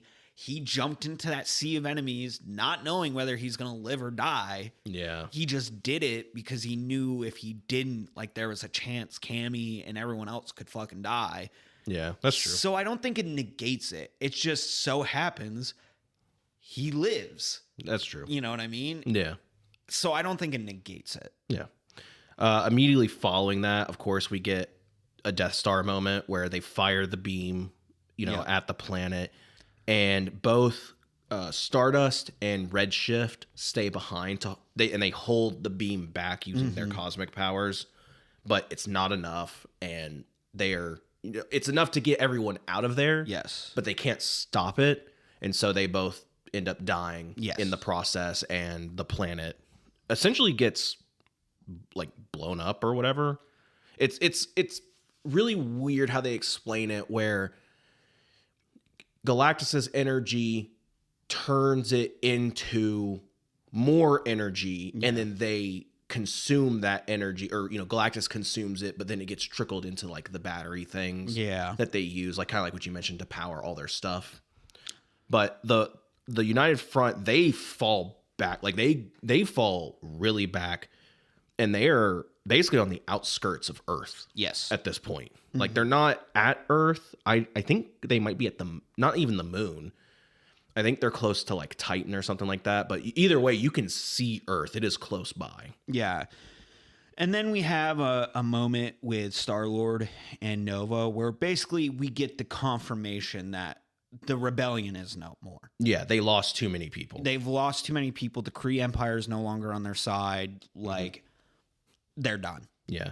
And they're still going to fight, but they're done. Yeah. Ronan, or Star-Lord relays a message from Ronan that he's going to go to the Kree Empire and stop House Fiero and basically take control back. Yeah. Gamora's essentially going guerrilla tactics. Yeah. She's basically like, she does say guerrilla warfare rarely ends. Insurrection is a career choice. I can live with that. So she's basically like, I'm just going to be a thorn in Annihilus's side for the rest of my life. And obviously they think Drax is dead. And Nova, his last resort is going to Earth. He's like, I have to go, or I have to relay a message to them that like it's coming, and like we need to be prepared. Like maybe they can stop them. And I guess in between the pages, in between the panels, he finds out about Civil War because it's obviously going on at the same time, and it pisses him off. He's like, he can't believe that the people he looked up to are fighting amongst themselves and killing each other, essentially. Yeah. And that's also when we get Ronan leaving. He's heading back to the Kree Empire. Super Skrull goes with him. And Proxagora. And that is essentially the end of issue 3. Yeah. That one is very like action oriented until the very end. I feel like it makes up for it being more action oriented, because I felt like the second half of it was really well done. Yes. With like character moments. Like of course Drax's moment, really cool. I love the narration and the character moments with Nova. I love it all. I like Ronan in this. Here's something. Now that I've read this, I feel like Ronan in the MCU was such a wasted character. Yes. And that's coming from somebody who likes the Guardians movies. I like them. I think they're good. I've yet to see part 3. I haven't seen that one yet, but I've heard nothing but good things about it. How it's a perfect end to a trilogy. Like you could watch those 3 movies and you'd be good. Yeah. But I 100% feel like Ronan was a wasted character. It did make me a bit more interested into Ronan as a character. Yeah. Because in the first Guardians, he seems very one note. He is. In this, he seems so much more nuanced and so much more interesting. Yeah. Like you can kind of get behind his viewpoints on the world and on his viewpoints of his own people. Yes. Where it's like, oh, you could, because you see firsthand that there is corruption in the Kree Empire, and he's like ruthless, and you could even say that he's even a murderer. Ronan doesn't lie to you. No. He seems to be honorable. He's blunt. He has the sensibilities of the Kree Empire. Yeah. He's just the basic, which is in conflict with the sensibilities of Earth. Right. And like other things. That's why he is a quote unquote villain. Yeah. But in his society, he is not a villain. Yeah. He is a law bringer. Yeah. He enforces the law. He is essentially his people's like super cop. Yeah. You know what I mean? Yeah. So like to the Kree Empire, he's not a villain. He's a hero. Yeah. He's cool. I like him. There's a lot of characters in here that I'm like, man, I really wish they had done something a little bit different with this person. It's 100% eye-opening on the character. Yeah. For me personally, because like I said, movie, one note. He's much more interesting. I think this comic in general has done wonders for my perception on some of these characters, except Gamora. yeah, that's very 100%. If anything, it's done the opposite. Yeah, 100%. So issue 4. The beginning of issue 4, we start off with Drax. Before he's back on that planet, it's before it blows up. It shows what's essentially happened after he dove into the swarm. Mm-hmm. He manages to fight his way to one of their ships, and get off planet right before the beam hits the planet and the planet explodes and everything. Right. He essentially follows it back to Thanos's ship, essentially. This is a very Drax oriented issue. Yes. We find out what happened to Moondragon. She's been captured by Thanos, and she's been infected by Annihilus's they're like parasites that allow him to not control her, but like he doesn't control her mind, but controls her physically. Yeah, he can control her body. Yeah. And Moondragon's like confronting and kind of talking mad shit to Thanos. And he rips the skin off her arm. That shit is wild. I don't know what it is that he does. It's like obviously some type of like cosmic power that he uses. Because Thanos is like part celestial. Yes. Like he obviously has like cosmic powers. And yeah, he like erases it. Yeah, he like skins her arm. And this is when you get kind of the information about the parasites. Yeah. Because you can see on the muscles of her body, or of her now skinned arm, the fucking parasites. Yeah. It's freaky. Yeah, it's gross. It's kind of gross. But so we go from that to Nova and Star-Lord essentially parting ways and kind of having not really a fallout, but they're not necessarily leaving on good terms with each other. No, that's not what this is. This is them, because that was in the last issue. This is where he talks about the Avengers, and he says, Nova reveals like, I'm gonna go fight Annihilus myself. Right. And he's like, I'm gonna go with you. Yeah. Star-Lord says, "Did you think I was going to let you go alone?" And Star-Lord or Nova says, "Never even crossed my mind." Right. Which again shows like their friendship is greater than any divide, because in the last issue that's when they had their fight and argument, and now it's like, no, we need to stick together. Thank you for correcting me. Yeah. No problem. That's what I do. I correct people. Yeah. We cut then to the ship that has Drax now on it. He is fucking just killing everything. Oh yeah, he is tearing ass, and he gets this really badass moment where there's this queen, yes, and she's like talking about like, you won't defeat Annihilus. You'll die. Everyone will die. Everything will go away. And then he just takes his 2 knives and fucking stabs her in the side of the head. Yeah. So I was wrong. He doesn't fly to Thanos' ship. He just flies to a ship, and he's commandeering that ship. To then get to the flagship. But so we have Thanos explaining to Moondragon that he wants her to tap into his hive mind to see what he's thinking. And to show Thanos. Because she can like link people together. Yeah. Basically, she shows that Annihilus is just going to wipe out the entire known galaxy. Yeah, basically Annihilus wants there to be nothing but him. Yes. And obviously that includes Thanos in the sense of like Annihilus is going to let Thanos live as long as Thanos is subservient, but obviously that is not Thanos. And so Thanos does not want to be subservient, so he's going to fight back. So, at the same time, like, Nova and his ragtag group, which is him, Phyla, Star-Lord, and Cammy. Yes, Cammy, I do not understand why the fuck she's there. It's because of Drax. I mean, I get it, but at the same time, like, it's like, dude, you chill here. We'll go get. Yeah, they end up abandoning her. Yeah, she's like, I'm going with you guys, and Nova's like, okay, bye, and they teleport out of there because he explains that like the reason why they've been able to hold on so long in this fight is because they have limited short-range teleportation devices. Yeah. That don't always work, but it works enough for them to, hold on. And Nova's like, we're going to have to use these to get to Annihilus' ship and end this. And that's essentially what they do. They just start teleporting through the galaxy.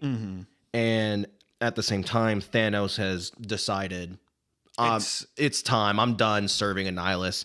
And he starts killing everything. I think it's also because Annihilus sensed Moondragon tapping into the hive mind and linking Thanos and stuff like that. So I think that also spurs Annihilus to act against Thanos. Yeah. Thanos ends up freeing Moondragon of the parasites. Yep. And he also explains that he had a failsafe implemented into the Galactus thing where essentially his power signature can deactivate and free Galactus and Silver Surfer, essentially. Right. At this time is when Drax shows up. And Drax is, and Thanos is literally like, the Destroyer is here. How ill-timed. Yeah, and he looks at Moondragon and goes, "It's your dad. Fucking stop him or stall him as long as you can." And Moondragon tries to knock some sense into her dad, but he ain't hearing it. Yeah, and we get this cool moment where there's like this force field around Thanos, and he's trying to, basically stop or free Galactus and the Silver Surfer. And that's when he looks and he sees this child. And within this, like, these bugs appearing, like, Annihilus' forces, yes. Yeah. And that child is Death. Yeah, it's Death. And then we get this really cool full page, like, panel of Drax. Like, he punched his arm through Thanos and is holding Thanos' heart. I really like right before. I honestly really like right before that panel, when he sees Death and Death smiles at him, because at first Thanos is like, it can't be, and then Death smiles at him and he's like, I know, and then that's when he fought. Like, yeah, it's cool. It's a really cool moment. Yeah. And Thanos is fucking dead. Yeah, he dies right here, and fucking Moondragon's like, what have you done? We're dead. Yeah. And that's the end of the 4th issue. Yeah, very quick issue, very action packed. there's definitely we definitely did kind of like gloss over some of the exposition that Thanos does in this, but summary is, you know, it's basically him quote unquote giving his reasons why he's doing what he's doing, but it boils down to he was curious. Yeah, that's really what it boils down he wanted to see what would happen if Annihilus, if the balance was shaken. Yeah, if Nihilus fucked everything up. Yeah. Which is such a Thanos thing to do. It really is. And then his curiosity had been sated after Moondragon tapped into yeah, I bet it is, because he's like, well, fuck, I know what's going to happen. Yeah. And that's why he got... But yeah, so like, honestly, as far as exposition-wise, that's the majority of that issue. Yeah. But we're into the 5th issue, and we are starting off with Star-Lord and Nova's ragtag team, and they are preparing for battle, essentially, as Annihilus's forces are now showing up at this new planet called Catechus Prime. Yeah. Which is on the edges of the Kree Empire. Yeah. It's basically like right before the Sol system. Exactly. Essentially. And then it cuts to Moondragon and Drax interacting over Thanos' dead body. Moondragon being like, what have you done? And Drax is like, only what I could do, what I was created to do. Yeah. Which he has essentially now completed his fucking mission. Yep. They essentially, Moondragon explains to him like, hey, the only way that we could have freed Galactus was by using Thanos' energy signature, and now he's dead. And then Drax, you know, because he's actually, like you said, he's smart. He's like, okay, well, Thanos' powers come from his celestial blood, which means he has the power of cosmic. Yeah. And he's like, we have a Herald of Galactus. And that's when he jumps down and he frees the Silver Surfer, who's barely holding on at this point because he's still fucked up from his fight with the Celestial. Yep. And Drax essentially gives him a little fucking pep talk of like, you know, we need you to free Galactus. If you want there to be a universe, you need to free this asshole. And Silver Surfer gives it his all and frees him. He free, and it is cool. There's a really awesome line that Galactus gives as he's breaking out of his restraints, where he says, know me, Annihilus, know me, and no fear, as he is blasting this ship apart. I will say the Silver Surfer Road to Annihilation 4 issues, a feeling you have while reading that a lot is like, because they do make a big point of Galactus, is like, what's going to happen when they come across Galactus? Yeah. Because Galactus is going to fuck them up. Oh, yeah. And I think the main reason why, like the only reason why those other Celestials show up, because they really do kind of just pop up in there, is to have an excuse as to why Galactus is defeated. Yeah. Because if it wasn't for them, there's no way Annihilus was going to beat Galactus. Right. Like 100%. Yeah, 100%. I agree. But yeah, so now it's really cool. Galactus is now free. It is awesome. I don't know Galactus all that well as a character, besides like the few Fantastic Four interactions. Yeah. This scene makes him look sick. I love it. Between reading the Silver Surfer Road to Annihilation and this, it's definitely expanded my knowledge of Galactus in the sense of he definitely has a lot more depth and personality than I initially thought. Because my only exposure to him has been like, because I'm pretty sure he's like a pretty big proponent in the Marvel vs. Capcom games. Yes, he is. And that's pretty much it. Yeah. I wanted to say Marvel Ultimate Alliance games. I think he's in one of those. I think he's in the second one. It's either the second or the third one. Yeah. One of them.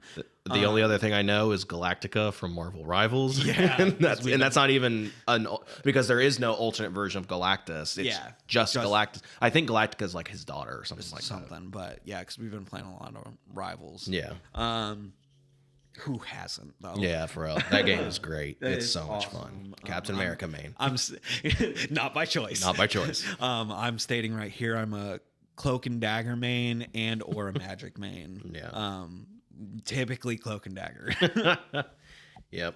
Captain America all the way. Anyway. So yeah, Galactus is free, and we cut to Hollow, which is the home planet of the Kree Empire. And Ronan, Super Skrull, and Proxagora are fighting a bunch of Krees. Yep. And they are essentially... They're storming the capital. They're storming the capital, yes. That is essentially what they're doing. But at the same time, it is revealed that the noble house, the ruling noble house, Fiero, is now aligned with... They're in like Annihilus. Negotiations with Annihilus about surrender. Yeah, because they're currently with Ravenous, talking. And essentially, Ronan, he ain't having none of that. And we get to this big, cool fight where it's Super Skrull, Ronan, Proxagora are all fighting Ravenous, and we get this really nice showdown between all of them. And eventually, it comes down to just Ravenous and Ronan. And it's really cool because... And Ronan fucks him. Yeah, he fucks him up. And it's really cool because he says, like, know that you stand accused of crimes against the Kree Empire, Ravenous. Know that you have been judged and found guilty. And he fucking smashes this hammer across Ravenous's fucking head. And it shatters his hammer. Oh, 100%. Like, it leaves chunks in Ravenous's face. Yeah, Ravenous is fucking dead. Yeah, or at least he's presumed dead. Yeah. And he gets teleported out. Like, he falls to the ground and then gets teleported out. And Ronan is like, you know, fuck this guy. Fuck you guys. I'm done with your bullshit. Yeah. And he basically gives out a mass order also to the Kree soldiers and stuff. Like, if you are true Kree, you will stand down right now. Yeah, and they all of them, all the soldiers stand down, and fucking Ronan accuses them, and he passes his judgment, and he vaporizes all of them. Yeah, the House of Fiero is no more after this. And essentially, Ronan, he essentially assumes, like... He's like the king. Yeah, I was going to say, I don't want to say kingship, but it's essentially the kingship of the Kree Empire. Yeah. Like, he goes and talks to the super intelligence. The Supreme Intelligence. The Supreme Intelligence. Or he at least goes with the intention of talking to the Supreme Intelligence, but the guardians or the stewards of the Supreme Intelligence basically lets him know that House Fiero lobotomized him. Or lobotomized. And so he killed... Mercy kills. He mercy kills the Supreme Intelligence. And it is a really sad moment because you can tell Ronan cares about the Supreme Intelligence and really valued its like guidance. Yeah. But he knows that this is the right thing to do. And so he basically takes over the Kree Empire, and that's the end of the issue. Yeah. He essentially prepares them for war against the Annihilus. Yeah. And you know what the thing is I think Ronan being the head now, like, you're like, obviously I'm just kind of thinking about it too much. Like, the military strength of the Kree Empire is about to skyrocket. Yeah. Because he's a superpower. Well, yeah, because like, you had merchants as your leaders for war. Makes no fucking sense. Which makes no sense. Ronan is a fighter, is a warrior. Yeah. So like, and he's not going to throw away lives. He's going to be strategic and stuff instead of being like, I'm just going to beat my head against the wall and throw all these lives. I don't know why. That's just my, like, it's going to be so much more effective. Yeah, I agree. But yeah, that's the end of the issue 5. We are now into 6. The final issue. And it opens up with such a cool page where you see this big cosmic beam shoot out of Thanos' ship, and Silver Surfer rises from the fucking hole where the beam is shooting out Galactus's hand coming out behind him, and Silver Surfer just like, no more. Yep, and they go to fucking town. That full page with the finale and everything looks awesome. Sick. And fucking Galactus, he says, "Go forth, Surfer, herald my rage." And dude, they so cool. And dude. Galactus unleashes this massive wave that just goes across the entire galaxy, and it's destroying like his whole fucking fleet. Yeah, and it's purposefully missing like allied forces, like the good guys essentially, and other planets, because he doesn't want to destroy planets this time. And you get this really cool like status report from the Annihilation wave where like they're constantly giving status reports like the Annihilation wave's at 40% power, it's at 34% power, like it's going down rapidly to the point where it's just going to be Annihilus. Yeah. And at this point, Nova and his crew have finally made it to Annihilus's like fleet. His flagship. Which is just ruins now. Yeah. And Star-Lord sees the fucking wave coming and he's like, guys, I think we're a little late to the party. And essentially Nova saves his group. And oh my God, we just get this sick fucking image of all these cosmic beams coming down and destroying these ships. It's so fucking cool looking. And Ronan, he's leading his fleet of Kree onto the remaining like ships of Annihilus and like picking them off one by one, essentially giving Nova like supporting fire.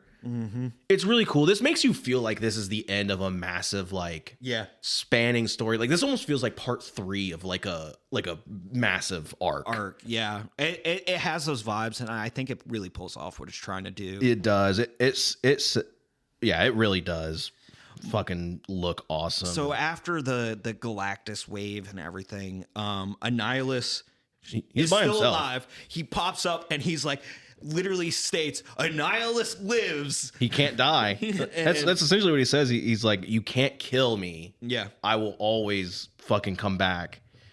And you see fucking Nova looks sick as hell. Yeah. I don't really read Nova comics. Nova looks cool. So Nova has like the classic Nova Corps suit. Yeah. In the prologue, and then for the Annihilation Nova thing, he essentially is host of, because they Nova Corps has a similar thing as like the Kree Supreme Intelligence. It's basically the same thing. I forget what they call it, but he is host of it. Oh, I know what you're talking about. Yes, it's in the Guardians of the Galaxy video game. I know what you're talking about. So it basically, he is the host and has all of Xandar and the Nova Corps' history and he is the last. It's similar.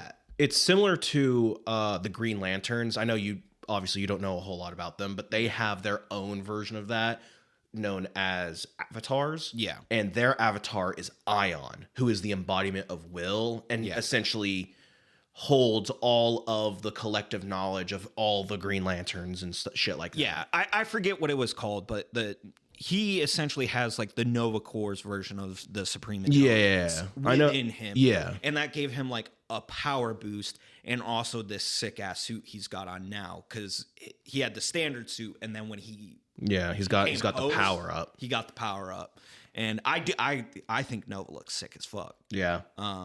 Even the kind of the dorky like helmet. Yeah, I think it looks cool. It looks sick. Yeah.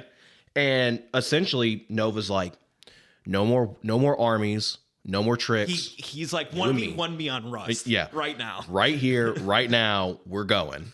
And he traps Star-Lord and Phyla in this protective orb and is like, no one else gets hurt. Yeah. And they start duking it out, and it is a sick ass fight where they are just trading blows. It's pretty even up until a certain point where it's obvious that Annihilus is stronger because he has the power of Quasar. Yes. at his disposal. And Phyla jumps in and helps, but then Phyla gets fucked up. Yeah, she's able to break the barrier. Yeah. Because she's still Captain Marvel's fucking daughter.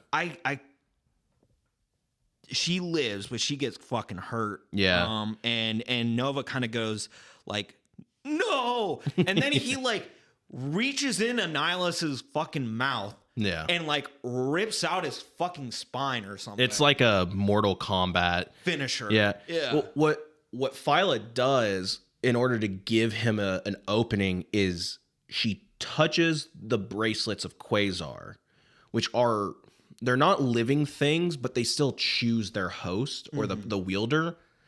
And it found someone worthy of wielding them. And so they leave Annihilus and go to her. So she basically becomes the new Quasar. Yeah. And that's, yeah, like you said, that's when fucking Nova Mortal Kombat finishes him. Yep, 100%. And he says like, this is for the death of billions at your hand. And he says, this is for the Nova Corps. And that's when he rips out whatever the fuck he rips out. And then he's standing over Annihilus and he's like, not too gross. Yeah. And he falls over and he's dying. Yeah, he's dying. He says, see you. And he's not saying like see you later. Yeah. He's looking at Death and Thanos, who's now standing next to Death, saying like, I see you. And then he tells him better luck next time. Yep. And he survives. He survives that. And like Thanos and Death are kind of like just standing there smiling. Yeah. Like, so Thanos got what he wanted. He got what he wanted. Yeah. Which is wild. Yeah. And we get this cool, it's kind of like this final. Sorry. No, go ahead. I was just going to say, because in my head, I really like the, like, I don't know too much about it, but I really like the idea and the dichotomy between Death and Deadpool. Of that, like, he can't ever die. Yeah. So he can't ever be with her. Like, to me, I find that way more compelling and interesting than, like, Thanos' whole thing. So, like, in my head, I'm constantly shipping, like, Deadpool and Death together. So, like, seeing them two together, I'm like, oh, motherfuckers. But, you know, it's whatever. I don't care that much. Right. It's just, I always have these pairings in my head, you know, but it's whatever. So we get this final like captain log for Richard Rider Nova, where he's like, oh, I survived thanks to Peter and Phyla. And, you know, things are going back to about as normal as they can. Yeah. And he mentions like, we won the war, but that doesn't mean like all of our enemies are dead. And they even talk about how like Ronan, with the help of like Firelord and Gamora, have essentially formed a treaty or like a peace pact between Ravenous and the Centurions, and basically split the Kree Empire down the middle. While Ronan controls Hala, which is the home world, Ravenous gets the capital planet of the Kree, and Ryder essentially is like, this is like, I don't play politics. And he mentions like, oh, but there are people in the, you know, in the alliance that would see me, you know, keep my title as like captain commander and would like to see me basically rule, like basically become the leader of this like new galactic federation. Yeah. And is in charge of that. But he's like, diplomacies never suit me. Like I'm more of like a action guy. Yeah. And he talks about how like Ronan even wants to make him an honorary Kree, which Star-Lord says is like, that's a huge deal. Yeah. Like, and he's like, only you can count the number of people who have had that honor on one hand. Yeah, it's not many. Yeah, it's not many. Ravenous essentially takes over Annihilus's forces. Yeah. Essentially. Yes. And he says, we don't know where Galactus and Silver Surfer are, but we do know that Galactus is hungry. Yeah. And whatever that means can't be good. But Galactus, like, they just disappeared. Yeah. Like, they're nowhere to be found. Obviously, you know, Drax the Super Skrull and Proxagora, like they go off and they do their own thing. Which Drax leaves Cammy behind. Yeah.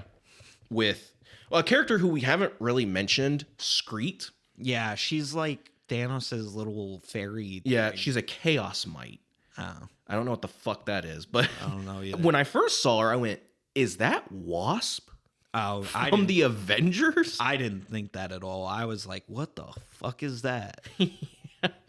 But yeah, everyone kind of goes their own separate ways. And, you know, Nova kind of mentions, like, I think, like, some people are dropping off the face of the earth, or, face of the galaxy. They're going off the radar. And I think some of them would kind of keep it that way. Like, they don't want to be found. And he's kind of like, I think they deserve that. And he mentions, like, I think it's kind of time for me to go home. And he talks about, because people also want him to rebuild the Nova Corps from scratch, which again gives a lot of really cool parallels to Green Lantern. When Kyle Rayner becomes Green Lantern, the Nova Corps, or the Green Lantern Corps, doesn't exist. Yeah. It's just him. And there are people who are like, hey, you're the new Green Lantern. Like, you should rebuild. Yeah. And it gives off those parallels because Ryder's like, I really don't want to do that right now. Like, just let it stay gone for the time being. He essentially is like, we just saved the universe.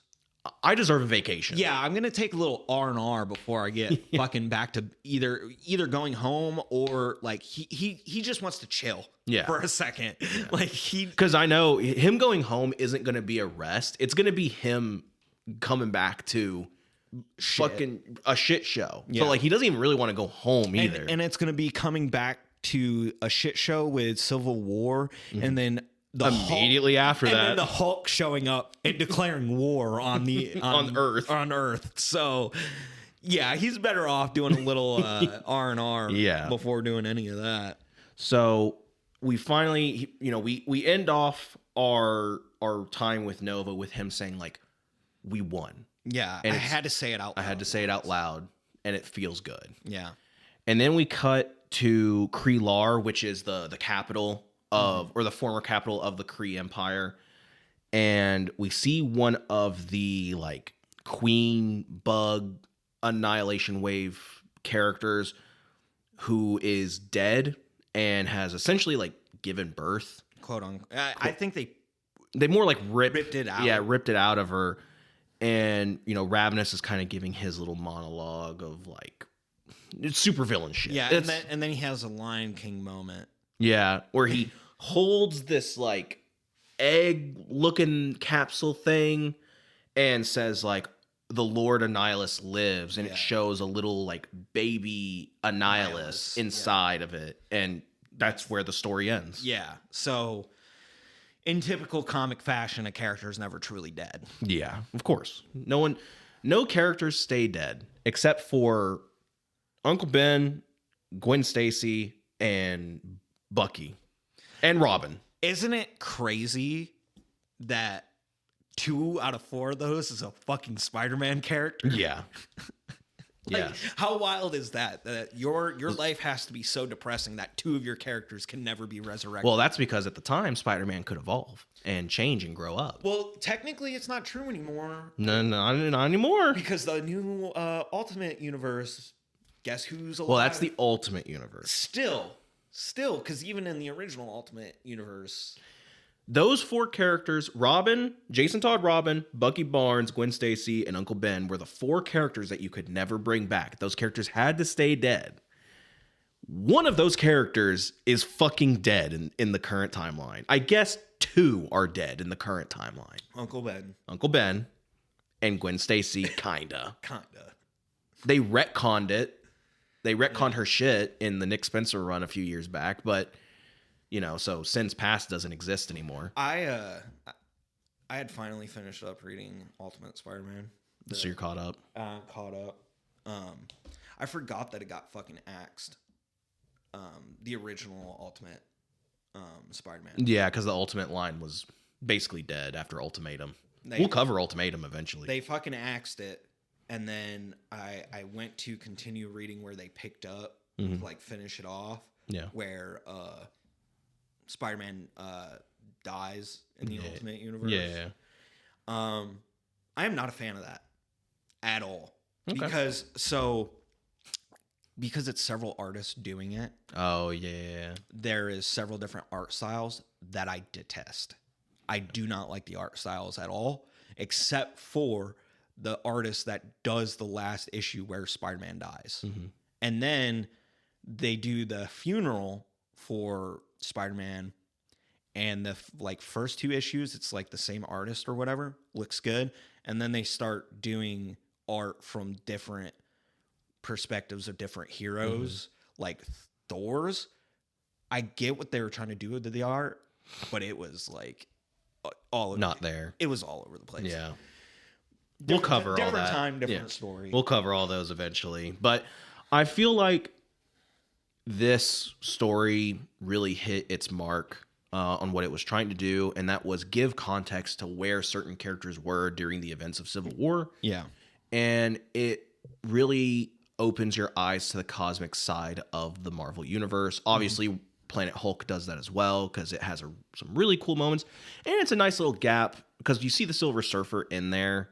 And so, if you read the Silver Surfer prologue to Annihilation, I'm sure it's a kind of nice gap filler between like what he was doing in Planet Hulk to then to now and so on and so forth. It's funny because he goes from being captive on Sakaar to then just this massive fucking embroiled war. He's like, you can't catch a break. Obviously, like there's time pass. Yeah. Like where he's free. Yeah. But it's not much. Not much time. No. But it's a pretty cool story. Yes, I have a couple of gripes with it. With some characterization with like Annihilus and Gamora, where I felt like their characters weren't very interesting. Yeah. But I feel like the amount of depth and good writing that the other characters get kind of make up for that. Yeah. Like I felt like Nova was a really interesting character. He's Star-Lord. even more so if you read the Road to Annihilation stuff. I felt like Star-Lord was really interesting. Thanos was interesting. Drax was great. Ronan, all of those characters. Drax was a unexpected MVP for me. Yeah. In this story. Yeah, I agree. It was really cool. And it makes me... I like the connection they also bring to Civil War in it. And it makes me really excited for World War Hulk. Dude, I can't fucking wait. Yeah, because you've already read it. Yeah, spoiler, I've already read it. I jumped way ahead, and I'm probably going to reread it so I can I already have my notes, but I'm going to reread it just to keep fresh on it because I made that mistake with this story. I read it a week and a half ago, and I did not reread it, and I should have because some parts were a little still vague on me. But I'm going to reread it, and dude, I'm so excited to talk about it. Yeah. I have some impassioned thoughts. That's interesting. Yeah, I am excited to read it as well because I also have some thoughts on it because I have some thoughts on it, and I can't wait to talk about it. I think that's going to be a very interesting episode. I don't know how long of an episode it's going to be, but it is going to be an interesting episode. So, I'm super excited to talk about it. Yeah, I agree. But I that's really all I have. Yeah. I mean, you can go out and buy this story. This is kind of one of those like evergreen event stories where like it's super popular. Yeah. In the sense of it wasn't popular when it was coming out because Civil War was coming out. But hindsight, it is. It is the better of the two stories. Like I felt like this was better than Civil War. I think this was very much more coherent. Yeah. And everything. Like everything went well together. The ending wasn't too rushed. I felt it was solid throughout. Yeah. I didn't feel like I had to read the tie-ins. Yeah. I liked it all throughout. Compared to Civil War, I like the drama in Civil War more than this. Mm-hmm. But as far as like story, like objectively story, like cohesion and like plot and stuff, I would say this one's better. Yeah. I don't know what I was gonna say after that, but no, I mean it's very much just a good story. Yeah. Oh, that's what I was saying. Yeah, if you wanted to read this go for it. I would highly recommend it. It's a very good story. You can pick this up in trade. If you want the full experience, I know for a fact that there's an omnibus for it. Yeah. You can get it. It has all the prelude stuff. It has the main event itself. It probably has a bunch of tie-ins. I don't know if there were a lot of tie-ins for this, but there's all the Road to Annihilation stuff. There is the Heralds of Galactus, which is a 2-issue run after the fact. And there is, I think, some more Nova issues that are kind of the follow-up. Yeah, or like post-Annihilation stuff. Yeah. So I think those are the only like after the fact tie-ins that come in. Yeah. Yeah, because I think Super Skrull Ronin, Silver Surfer, Drax, and Nova are the only characters with like tie-ins to the event. Yeah, that's what I'm looking at right here on the Wikipedia page. So but no, I like it. It's a definite recommend for me. Art's solid too. Art's solid, yeah. DeVito does a really good job. I liked it through and through. Again, the only design I'm not really, like besides Gamora, the only design I'm not really a fan of is Star-Lord. But that's also not their decision. Yeah, that's also, I think, I mean, obviously it's all personal because like it didn't bother me at all. It doesn't look right to me because of the different interpretations of Star-Lord that we've seen. Yeah. Both in the MCU, but also in the comics with like the more traditional outfit and just there are other designs I like. It just didn't faze me any because he didn't feel like Star-Lord. No, but I chalk that up to he's a downbeaten, weathered version of Star-Lord. Yeah, that's a personal taste on my end. Yeah, but I see what you mean. Yeah, I get what you're saying. Yeah. Yeah, I would say Gamora's design is probably the most egregious. To me, Pax Agora is not far behind because they literally make her like just a sexy alien. Yeah. Like that she's like not like she's humanoid but not humanoid like Gamora is. She's like she looks more like a robot. Yeah, but she's still like sexy robot. Yeah. You know what I mean? I'm not a huge fan of Ravenous's design just because like you said he's like Drax. He's like an evil Drax. Yeah, he's like skin number 2 like on like a fighting game. Yeah, a fighting game of Drax. He's going to be a skin when Drax gets put into Marvel Rivals. Sure, I hope not. But yeah. So, but other than that, like there were some great like full panels that I thought looked dope, especially the Galactus one. Dude, there's some sick panels in this. The fucking Drax one when he's diving into the swarm. That is the most vivid panel I have from this entire story. And even though it's not a full panel, it's actually in retrospect it's a small panel when Nova powers up at the end. Yeah. It's pretty cool. Yeah. I think all around, it's a very solid package and definitely is worth a read. I give it 2 thumbs up. Yeah, 2 thumbs up for me too. Yeah. Yeah. That's basically it. I mean, next up is World War Hulk. Yeah. The end of this little saga that we've been talking about. And then we move on to the next saga of whatever we choose. Yeah. I don't know what we're going to do. I'm almost tempted to say the Clone Saga just to fuck with you. No. I'd rather deal with some DC bullshit before I deal with Clone Saga. So, do you want to intro us out or outro us? Sure. Thank you for listening to Comics with Friends. You know, we're the bi-weekly podcast where 2 best buds get together and we talk about comics, what we like, what we don't like, and we try to be just a tad bit humorous on the way. I have been your host, and I have been joined by my wonderful, beautiful co-host, and we hope you guys have a great month, week, day, night, whatever it may be, and we will see you on the next episode. Bye. We're totally covering Clone Saga. Bye.